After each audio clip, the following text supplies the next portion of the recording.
ಕಾಂಗ್ರೆಸ್ಗೆ national Herald case ಗಾಬರಿ ಹುಟ್ಟಿಸುವಂತೆ ಕಾಣಿಸ್ತಾ ಇದೆ. ಇದೇ ತಿಂಗಳ 25ನೇ ತಾರೀಕಿಗೆ ಇದರ ವಿಚಾರಣೆಯನ್ನು ಕೂಡ ಕೋರ್ಟ್ ಕೈಗೆತ್ತಿಕೊಳ್ತಾ ಇದೆ. ಇದರ ಮಧ್ಯೆ 2,000 ಕೋಟಿ ಬೆಲೆ ಬಾಳುವಂಥ ಆಸ್ತಿಯನ್ನು 50 ಲಕ್ಷಕ್ಕೆ ಯಂಗ್ ಇಂಡಿಯನ್ ಪ್ರೈವೇಟ್ ಲಿಮಿಟೆಡ್ ಬರೆಸ್ಕೊಂಡ್ಬಿಡ್ತಾ. ಅದರದ ಮಾಲೀಕರನ್ನ ನಾವು ಸೋನಿಯಾ ಗಾಂಧಿ, ರಾಹುಲ್ ಗಾಂಧಿ ಅಂತ ಬಿಡಿಸಿ ಹೇಳಬೇಕಾಗಿಲ್ಲ. ಇವರು ಬರ್ಸ್ಕೊಂಡ್ಬಿಟ್ರು ಅಂಥೇಳಿ ಸುಬ್ರಮಣಿಯನ್ ಸ್ವಾಮಿಯವರು ಸುಮಾರು 10-12 ವರ್ಷಗಳ ಹಿಂದೆ ಒಂದು ಕೇಸನ್ನು ಗುಜರಾಯಿಸ್ತಾರೆ. ಕೇಸ್ ಹಾಕಿದ ಮೇಲೆ ಅದ್ರ ಸಾಕಷ್ಟು ವಿಚಾರಣೆಗಳು ನಡೆದು, ದಾಳಿಗಳು ನಡೆದು, ವಿಚಾರಣೆಯಾಗಿ ಕರೆಸ್ಕೊಂಡು ಒಬ್ಬರನ್ನ 12 ಗಂಟೆ, ಒಬ್ಬರನ್ನ 10 ಗಂಟೆ, ಒಬ್ಬರನ್ನ 8 ಗಂಟೆ ಎಲ್ಲ ವಿಚಾರಣೆ ಮಾಡಿ ಆದಮೇಲೆ ಈಗ ಕುತ್ತಿಗೆಗೆ ಬರ್ತಾ ಇದೆ ಈ ಕೇಸ್ ಅಂದ ತಕ್ಷಣ ಈ ಕೇಸು ತನ್ನ ಕೇಸ್ನ ಮೆರಿಟ್ಸನ್ನು ಬಿಟ್ಟುಬಿಟ್ಟು ಪೊಲಿಟಿಕಲ್ ಮೆರಿಟ್ ಕಡೆಗೆ ಇದು ಬಾಗ್ತಾ ಇದೆ. ಇದಕ್ಕೆ ಕಾರಣಗಳು ಕೂಡ ನಾನು ಇಲ್ಲವೇ ಇಲ್ಲ, ಇದಕ್ಕೆ ಪೊಲಿಟಿಕಲ್ ಮೆರಿಟ್ಸ್ ಈ ಕೇಸಲ್ಲಿ ಇಲ್ಲವೇ ಇಲ್ಲ. ಇದೊಂದು purely prevention of money laundering ಆ್ಯಕ್ಟ್ನ ಅಡಿಯಲ್ಲಿ ಬರ್ತಕ್ಕಂಥ ಒಂದು ಕೇಸ್ ಅಂತ ಕೂಡ ನಾನು ಮಾತನಾಡಲಿಕ್ಕೆ ರೆಡಿ ಇಲ್ಲ. ಕಾರಣ ನನ್ನ ಕೈಯಲ್ಲಿ ಒಂದಷ್ಟು ಅಂಕಿಅಂಶಗಳಿದೆ. ನಿಮಗೆ ಇಲ್ಲಿ ಇದು ಗಾಬರಿ ಆಗಿಬಿಡುತ್ತೆ ನಿಮಗೆ ಅಂಕಿಅಂಶಗಳು. ಇದರೇನಂತ ಹೇಳಿದ್ರೆ ನೋಡಿ, ನಾನು ಇದು 2024ರ ಆಗಸ್ಟ್ ತಿಂಗಳನ್ನು ಒಂದು ಗಡುವನ್ನಾಗಿ ಪರಿಗಣಿಸಿಕೊಂಡು ಅದಕ್ಕಿಂತ ಸುಮಾರು ಹಿಂದೆ 10 ವರ್ಷಗಳ ಕಾಲದಲ್ಲಿ ಇಡಿ ಮಾಡಿರ್ತಕ್ಕಂಥ ಕೇಸ್ಗಳ ಸಂಖ್ಯೆ ನಾನು ಹೇಳಲೇಬೇಕು ನಿಮಗೆ. ಇಲ್ಲಿ 5,297 ಕೇಸ್ಗಳನ್ನು ಇಡಿ ಮಾಡುತ್ತೆ. ಒಂದು ಕೇಸ್ ಅಂದರೆ 10 ದಾಳಿ ಕೂಡ ಮಾಡಿರಬಹುದು, 14 ದಾಳಿ ಕೂಡ ಮಾಡಿರಬಹುದು, 2 ದಾಳಿ ಕೂಡ ಮಾಡಿರಬಹುದು. ಇರಲಿ, ನಾವು ಅಂದರೆ ಒಂದು ಕೇಸ್ ಅಂದರೆ ಸರಾಸರಿ ಒಂದೇ ದಾಳಿ ಅಂತ ಅಂದುಕೊಂಡ್ರೂ ಕೂಡ 5,297 ಕೇಸ್ಗಳು. ಏನಾಯಿತು ಈ ಕೇಸ್ಗಳು? ಈ ಕೇಸ್ಗಳು ಏನಾಯಿತು ಅಂತ ಹೇಳಿದ್ರೆ ಇಲ್ಲೇನಾಗುತ್ತೆ ನಿಮಗೆ, the enforcement directorate registered 5,297 money laundering cases in the past 10 years across the country, but trials have been completed in only 43 cases. ಇಲ್ಲಿ ವಿಚಾರಣೆ ಮುಗಿದಿರುವುದು 5,297 ಕೇಸ್ಗಳಲ್ಲಿ ಟ್ರಯಲ್ ಮುಗಿದಿರೋದು, ವಿಚಾರಣೆ ಮುಗಿದಿರೋದು ಬರೀ 43 ಕೇಸು. ಎಲ್ಲಿ 5,297 ಕೇಸು, ಎಲ್ಲಿ 43 ಕೇಸ್ ಇಲ್ಲಿ? ಇದು ಒಂದು ಅಂಕಿಅಂಶ. According to a report by the central agency submitted to the parliament. ಬೇರೆ ಅವರೇ ಪಾರ್ಲಿಮೆಂಟ್ ಕೊಟ್ಟಿರ್ತಕ್ಕಂಥ ಅಂಕಿ ಸಂಖ್ಯೆಗಳಿದು, ಬೇರೆದಲ್ಲ ಇದು. Out of 43 trial completed cases under the prevention of money laundering act, the accused were convicted in 40 cases and 3 cases saw acquittals, marking the conviction rate at 93%. ನಿಮಗೆ ಇಲ್ಲಿ ನಾನು ಇಲ್ಲೇನು ಹೇಳಬೇಕಾಗುತ್ತೆ ನಿಮಗೆ ಅಂತ ಹೇಳಿದ್ರೆ, ಈ ಕೇಸಲ್ಲಿ 40 ಕೇಸ್ಗಳಲ್ಲಿ ಈ ಥರದ್ದಾಗಿದೆ, ಕನ್ವಿಕ್ಷನ್ ಆಗಿದೆ, 3 ಕೇಸಸಲ್ಲಿ ಅಕ್ವಿಟಲ್ಸ್ ಇದೆ ಇಲ್ಲಿ ಅಂತ ಬಂದಾಗ ಅದರಲ್ಲಿ ಟ್ರೇಸ್ ಆಗಿರತಕ್ಕಂಥ 40 ಕೇಸ್ಗಳಲ್ಲಿ ಕನ್ವಿಕ್ಷನ್ ರೇಟಿಗೆ ತೊಗೊಂಡಿದ್ದಾರೆ, ಅದರಲ್ಲಿ 93% ಇದೆ ನಮ್ಮದು ಅಂತ. ಆದರೆ 5,297 ಕೇಸಲ್ಲಿ ಇಲ್ಲಿವರೆಗೂ ಕಂಪ್ಲೀಟ್ ಆಗಿರೋದೇ ವಿಚಾರಣೆ 43 ಯಾಕೆ ಅಂತ ಒಂದು ಪ್ರಶ್ನೆ ಇದೆ. ಇರಲಿ, ಇದೆಲ್ಲ ಆದಮೇಲೆ ಕಾಂಗ್ರೆಸ್ ಪಕ್ಷದ ಮುಖ್ಯಮಂತ್ರಿ ಆಗಿರತಕ್ಕಂತಹ, ಅಂದರೆ ಕಾಂಗ್ರೆಸ್ ಪಕ್ಷದ ಕಡೆದ ಮುಖ್ಯಮಂತ್ರಿ ಸಿದ್ದರಾಮಯ್ಯನವರು ಪ್ರತಿಭಟಿಸಿ ಡೆಲ್ಲಿಯಲ್ಲೂ ಪ್ರತಿಭಟನೆ ನಡೀತಾ ಇದೆ. ಪ್ರಿಯಾಂಕ್ ಖರ್ಗೆ ಒಂದು ಮಾತು ಹೇಳ್ತಾ ಇದ್ರು, 50 ಪೈಸಾ ಎಲ್ಲೂ ವಶಪಡಿಸ್ಕೊಂಡಿಲ್ಲ ರೀ ಇವರು, 50 ಪೈಸಾ ಸಿಕ್ಕಿಲ್ಲ ಇವ್ರಿಗೆ, ಎಲ್ಲೂ ಏನೂ ಸಿಗದೆ ಮನಿ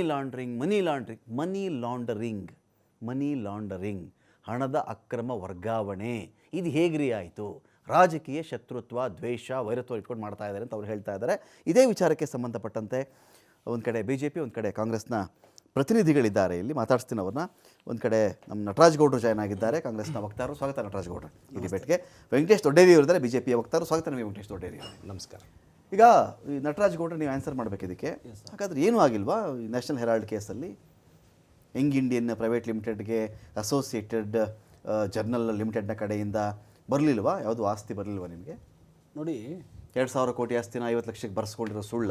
ನೋಡಿ, ಅಸೋಸಿಯೇಟ್ ಜರ್ನಲ್ಗೆ ಅದು ನ್ಯಾಷನಲ್ ಹೆರಾಲ್ಡ್ 1938 ಜವಾಹರ್ಲಾಲ್ ನೆಹರು ಶುರು ಮಾಡಿದ್ರಲ್ಲ, ಆಗಿದ್ರೆ ಅದು ಉದ್ದೇಶ ಏನು? ಸ್ವತಂತ್ರ ಹೋರಾಟಕ್ಕೆ ಒಂದು ಧ್ವನಿ ಆಗಬೇಕು, ಬೆಂಬಲ ಕೊಡಬೇಕು, ಜನಸೇವೆ ಮಾಡಬೇಕು, ದೇಶ ಸೇವೆ ಮಾಡಬೇಕು, ಇದೇ ಉದ್ದೇಶ. ಆ ಉದ್ದೇಶಕ್ಕಾಗಿಯೇ ಅದು ಬಹಳ ವರ್ಷಗಳ ಕಾಲ ಸ್ವತಂತ್ರಕ್ಕೂ ತನ್ನ ಕೊಡುಗೆಯನ್ನು ಕೊಟ್ಟಿದೆ, ಈ ದೇಶದ ರಕ್ಷಣೆಗೂ ಕೊಡುಗೆಯನ್ನು ಕೊಟ್ಟಿದೆ, ಇಲ್ಲಿವರೆಗೂ ಬಂದಿದೆ.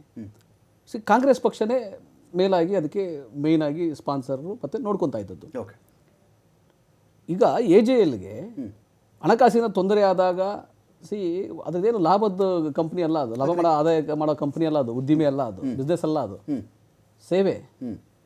ಅದಕ್ಕೆ ಸಹಾಯವನ್ನು ಮಾಡಿಕೊಂಡು ಕಾಂಗ್ರೆಸ್ ಪಕ್ಷ ಸಹಾಯ ಮಾಡ್ಕೊಂಡು ಬಂದಿತ್ತು. ಈಗ ಅದನ್ನು ಉಳಿಸ್ಬೇಕು. ಈಗ ನಾವು ಕಾಂಗ್ರೆಸ್ ಪಕ್ಷದಿಂದ ಅದಕ್ಕೆ 90 ಕೋಟಿ ನಾವರೆಗೂ ಕೊಟ್ಟಿದ್ದೀವಿ ಅಂತ ಅದನ್ನು ಡಿಸ್ಮ್ಯಾಂಟಲ್ ಮಾಡಿ ಹರಾಜು ಹಾಕಿ ನಾಶ ಮಾಡ್ಲಿಕ್ಕೆ ಸಾಧ್ಯ ಆಗಲ್ಲ. ಅದಕ್ಕೊಂದು ಇತಿಹಾಸ ಇದೆ. ಅದನ್ನು ಉಳಿಸ್ಬೇಕು ಅನ್ನೋ ಕಾರಣಕ್ಕಾಗಿ ಯಂಗ್ ಇಂಡಿಯಾ ಅಂತ ಮಾಡಿ ಅದಕ್ಕೆ ಅದು ವರ್ಗಾವಣೆ ಖಂಡಿತವಾಗಿ ಆಗಿದೆ. ಅವಳಿಗೆ ಕಾನೂನುಬದ್ಧವಾಗಿ ಆಗಿದೆ. ಯಾರಿಗೋ ವೈಯಕ್ತಿಕ ಲಾಭ ಮಾಡ್ಕೊಳ್ಳೋಕ್ಕೋಸ್ಕರ ಯಾರೋ ಒಬ್ಬ ಲೀಡರ್ ವೈಯಕ್ತಿಕ ಲಾಭ ಮಾಡ್ಕೊಳ್ಳೋಕ್ಕೋಸ್ಕರ ಮಾಡಿರೋದಲ್ಲ ಅದು. ಸುಬ್ರಹ್ಮಣ್ಯ ಸ್ವಾಮಿ ಅವ್ರ ವಾದ ಇಷ್ಟೇನೆ, ನೀವೆಲ್ಲ ಹೇಳ್ತಿರೋದು ಆಯ್ತು ಅಗ್ರಿ ಒಪ್ಕೊಳ್ಳೋಣ. 2,000 ಕೋಟಿ ರೂಪಾಯಿಗಳ ಸ್ವತ್ತನ್ನ ಒಂಥರ ಬರೀ ಒಂದು 50 ಲಕ್ಷಕ್ಕೆ ಹೆಂಗೆ ತಗೊಂಡ್ಬಿಟ್ರಿ ಇವರು? ಲಾಲಸೆ ಇರ್ಲಿಲ್ವಾ ಇವ್ರಿಗೆ, ದುರಾಸೆ ಇರ್ಲಿಲ್ವಾ? ಇದು ಯಾಕೆ ಅಂತ ಇಡಿ ಚಾರ್ಜ್ ಶೀಟ್ ಆಗಿದೆ, ಹೌದಂಗೆಲ್ಲ ಪ್ರಯತ್ನ ಪಟ್ಟಿದ್ದಾರೆ ಅವರು, ಎಲ್ಲ ಮಾಡಿದ್ದಾರೆ. ನೋಡಿ, ಅದ್ರದ್ದು ವ್ಯಾಲ್ಯೂಯೇಷನ್ ಇವ್ರು ಹಾಕುವಂಥದ್ದಲ್ಲ. ಓಕೆ, ಸುಬ್ರಹ್ಮಣ್ಯ ಸ್ವಾಮಿ ಹಾಕೋದು, ಯಾರು ಕಂಪ್ಲೇಂಟ್ ಇದ್ದಾರೆ ಅವ್ರು ಹಾಕೋದಲ್ಲ. ಅದ್ರ ಪ್ರಾಪರ್ಟಿ ಇದೆ, ಅದರ ಆಸ್ತಿ ಇದೆ, ಅದರದ್ದು ಒಂದು ಕೆಲಸ ಇದೆ, ಆ ಕೆಲಸದ ಉದ್ದೇಶ ಇದೆ. ಓಕೆ, ಅದನ್ನು ಉಳಿಸ್ಬೇಕು ಅನ್ನೋದೇ ಯಂಗ್ ಇಂಡಿಯಾ ಉದ್ದೇಶ. ಅದನ್ನು ನಾವು ಮಾಡಬೇಕಾಗಿತ್ತು. ಅದಕ್ಕಾಗಿ ಯಂಗ್ ಇಂಡಿಯಾ ಮಾಡಿ ಆ ಸೇವೆ ಮಾಡೋಕ್ಕೆ ಮಾಡಿದ್ದಾರೆ. ಇದರಿಂದ ಯಾರಿಗಾದ್ರೂ ತೊಂದರೆ ಆಗ್ತಾ ಇದೆ, ಎಲ್ಲರೂ ಹಣಕಾಸಿನ ಒಂದು ವರ್ಗಾವಣೆ ಆಗಿ ಯಾರು ಪರ್ಸನಲ್ ಅಕೌಂಟ್ಗೆ Sonia Gandhi, Rahul Gandhi, Suman Dubey, Sam Pitroda, Motilal Vora, Oscar Fernandes, Young India company ಇದರಲ್ಲಿ ಇದಾರಲ್ಲ, ಅವರೆಲ್ಲ ಇದ್ದಾರೆ ಅಂತ ಇದ್ದಾಗ ಇವ್ರು ಬರ್ಸ್ಕೊಳ್ಳೋ ಸಲುವಾಗಿ ಇಂಥದ್ದೊಂದು ಕಂಪ್ನಿನ ಶುರು ಮಾಡ್ಕೊಂಡ್ಬಿಟ್ರು. ಇವರು Young Indian private limited company ಶುರು ಮಾಡ್ಕೊಂಡ್ಬಿಟ್ಟು ಅಸೋಸಿಯೇಟ್ ಜರ್ನಲ್ ಕಡೆಯಿಂದ ಅದನ್ನ ಎತ್ಕೊಂಡ್ಬಿಟ್ರು. ಇಲ್ಲಿ ನೇರನೇರಾಗಿ ಇಷ್ಟು ಜನ ನಮ್ದೇ ಇದು ಅಂತ ಮಾಡ್ಕೊಂಡು, ನಮ್ದೇ ಅಂತಲ್ಲ, ಯಂಗ್ ಇಂಡಿಯಾ ಅದು ಕರೆಕ್ಟ್ ಆಯ್ತು. ಯಂಗ್ ಇಂಡಿಯಾ ಅದು ಅಳಿಯಲ್ಲ ಮಗಳ ಗಂಡ. ಈಗ ಆಯ್ತು, ಯಂಗ್ ಇಂಡಿಯಾಗೆ AJLಗೆ ಯಾರಿದ್ರು? ಓಕೆ, ಈಗ AJLಗೂ ಅದೇ ಕಾಂಗ್ರೆಸ್ ನಾಯಕರುಗಳೇ ಇದ್ದದ್ದು. ಆಯ್ತಾ, ನ್ಯಾಷನಲ್ ಶುರು ಮಾಡಿದ್ರು ಕಾಂಗ್ರೆಸ್ನವರೇ. ಓಕೆ, ಈಗ ಯಂಗ್ ಇಂಡಿಯಾ ಮಾಡಿರೋದು ಕಾಂಗ್ರೆಸ್ನವರೇ. ಯಂಗ್ ಇಂಡಿಯಾ ಇವರೆಲ್ಲ ಲೀಡರ್ಗಳಾಗಿ ಇದರಲ್ಲಿ ಇದನ್ನ ತಗೊಳಕ್ಕೆ ಅಂತಾನೆ ಕಂಪನಿ ಸೃಷ್ಟಿ ಆಯ್ತು. ಇಲ್ಲ, ಈಗ ಅದು ಶುರುವಾಯಿತು, ಅದು ಅವ್ರ ಹೇಳಿಕೆ, ಅದನ್ನ ಅವ್ರು ಪ್ರೂವ್ ಮಾಡಿ. ಯಾರು ವ್ಯಕ್ತಿಗತವಾಗಿ ಯಾರು ಲಾಭ ಮಾಡ್ಕೊಳ್ಳೋಕ್ಕೋಸ್ಕರ ಮಾಡಿರೋಂಥದ್ದಲ್ಲ. ಒಂದು ಈ ಸಂಸ್ಥೆನ ಉಳಿಸ್ಬೇಕು ಅಂತ ಮಾಡುವಂಥದ್ದು, ಅದು ಕಾನೂನುಬದ್ಧವಾಗಿದೆ ಇದೆ.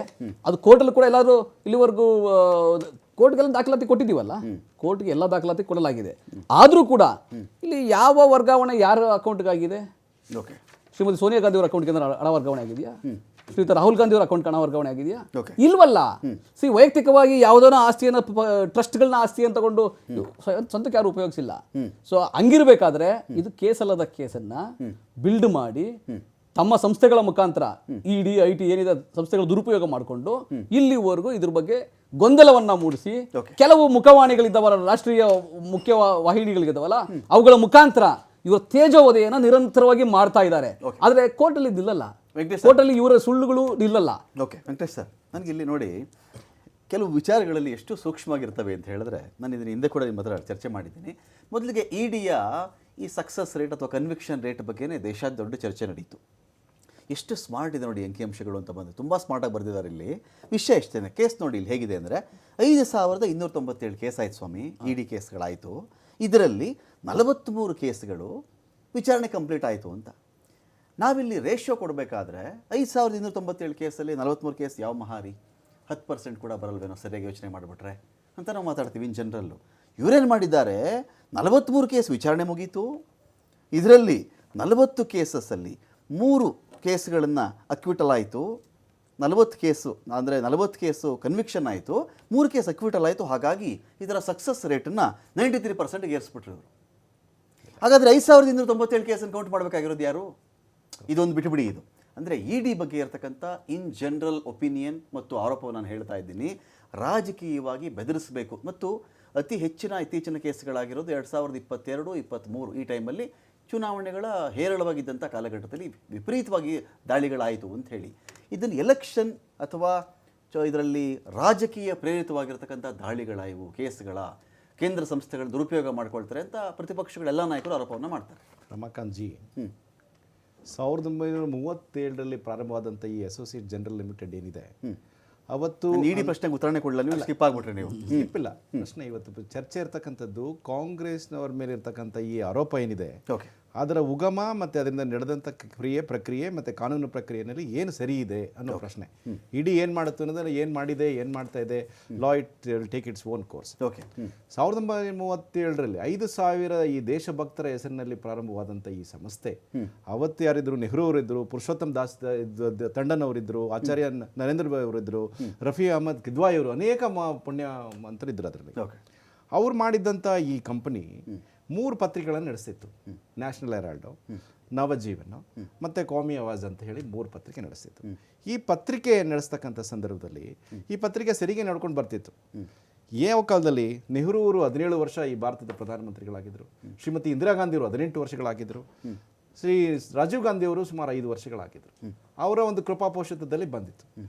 ಆದರೆ 2008ರಲ್ಲಿ ಆಲ್ ಆಫ್ ಸಡನ್ ಈ ಕಂಪನಿ ಏನು ಹೇಳ್ತು, ನಾವು ಲಾಸ್ ಮೇಕಿಂಗ್ ಮಾಡ್ತಾ ಇದ್ದೀವಿ, ನಮ್ಮ ಕೈಲಿ ಪೇಪರ್ ನಡೆಸೋಕ್ಕಾಗಲ್ಲ ಅಂತ. ಓಕೆ, ಅಷ್ಟರಲ್ಲಾಗಲೇ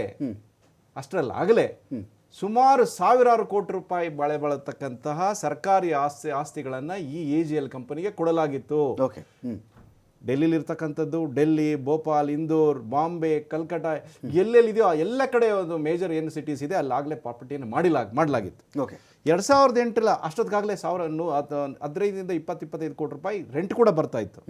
ಈ ಒಂದು 2002ರಲ್ಲಿ ಇದು ಯಾವಾಗ ನಷ್ಟದಲ್ಲಿದೆ ಅಂತ ಹೇಳಿದ್ರು, ಈ ಒಂದು ಆ ಸಂದರ್ಭದಲ್ಲಿ ಮೋತಿಲಾಲ್ ವೋರಾ ಅವರು ಅದರ ಅಧ್ಯಕ್ಷರಾಗಿದ್ದರು.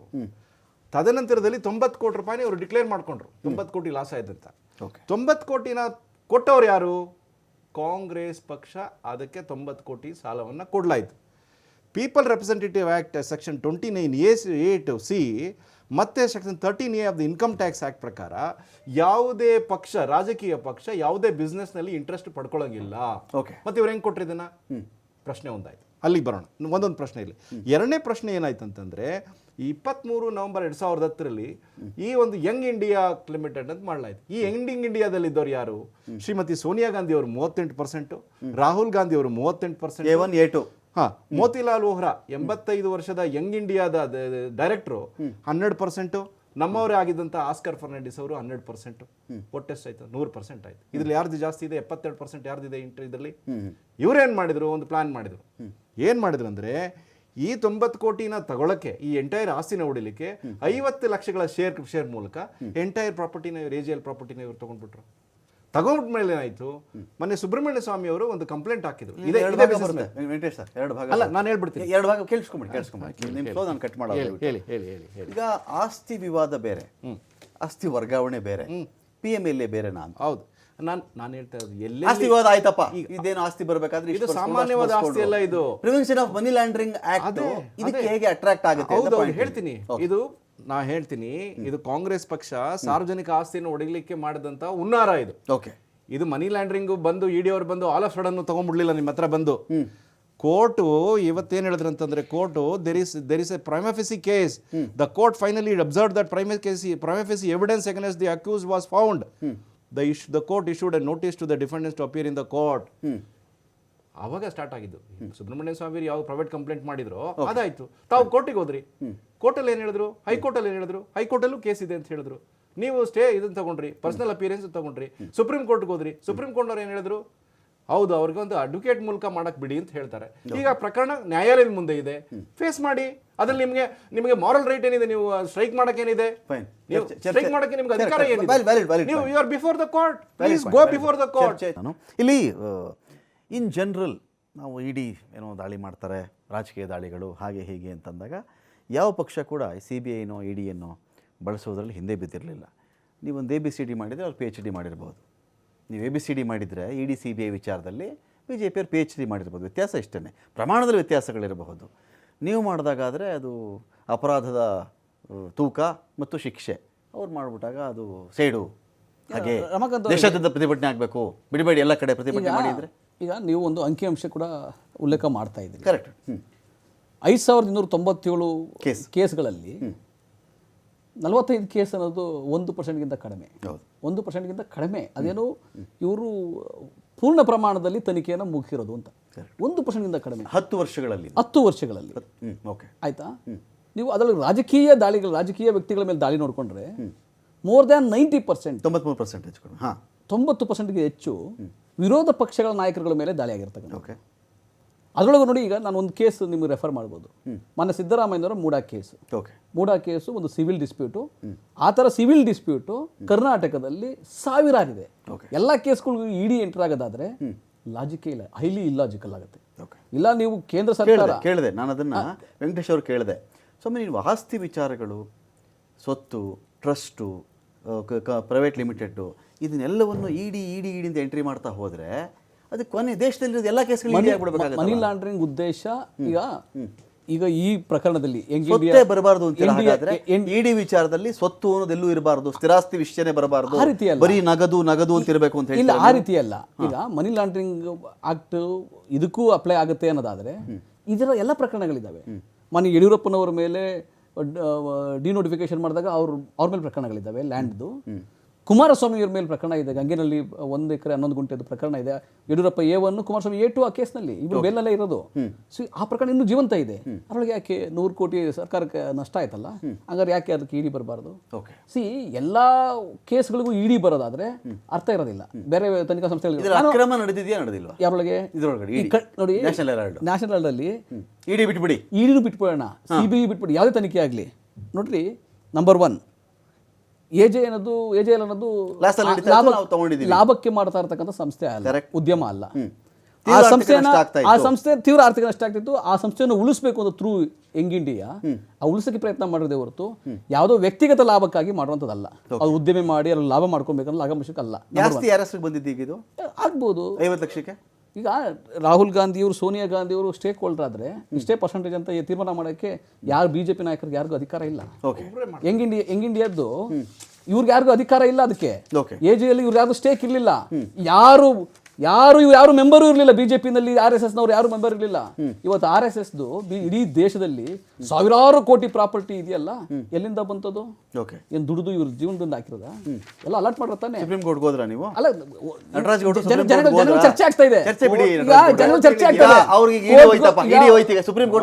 ಒಂದು ದಿನ ಇವೆಲ್ಲ ಇದೇ ರೀತಿಯ ದ್ವೇಷ ರಾಜಕಾರಣ ನಡೀತಾ ಇದ್ರೆ, ಇಡಿಗಳನ್ನ ದುರುಪಯೋಗ ಮಾಡ್ಕೊಂತಾ ಇದ್ರೆ, ಇದೇ ರೀತಿಯ ವಿರೋಧ ಪಕ್ಷ ನಾಯಕರುಗಳಿಂದ ಇವರು ದಬ್ಬಾಳಿಕೆ ಮುಖಾಂತರ ಹತ್ತಿಕ್ಕೆ ಪ್ರಯತ್ನ ಮಾಡ್ತಾ ಇದ್ರೆ, ಮುಂದೊಂದು ಚಕ್ರ ಅಲ್ಲ ಇದು. ಮುಂದೊಂದು ದಿನ ಇವ್ರು ಕೆಳಗಿಳಿಬೋದು, ಸರ್ಕಾರದ ಕೆಳಗಿಳಿದಿಲ್ವ ಇವರು? ಅವಾಗ ಇವ್ರ ಮೇಲೆ ಕೇಸ್ಗಳು ಬರಲ್ವಾ?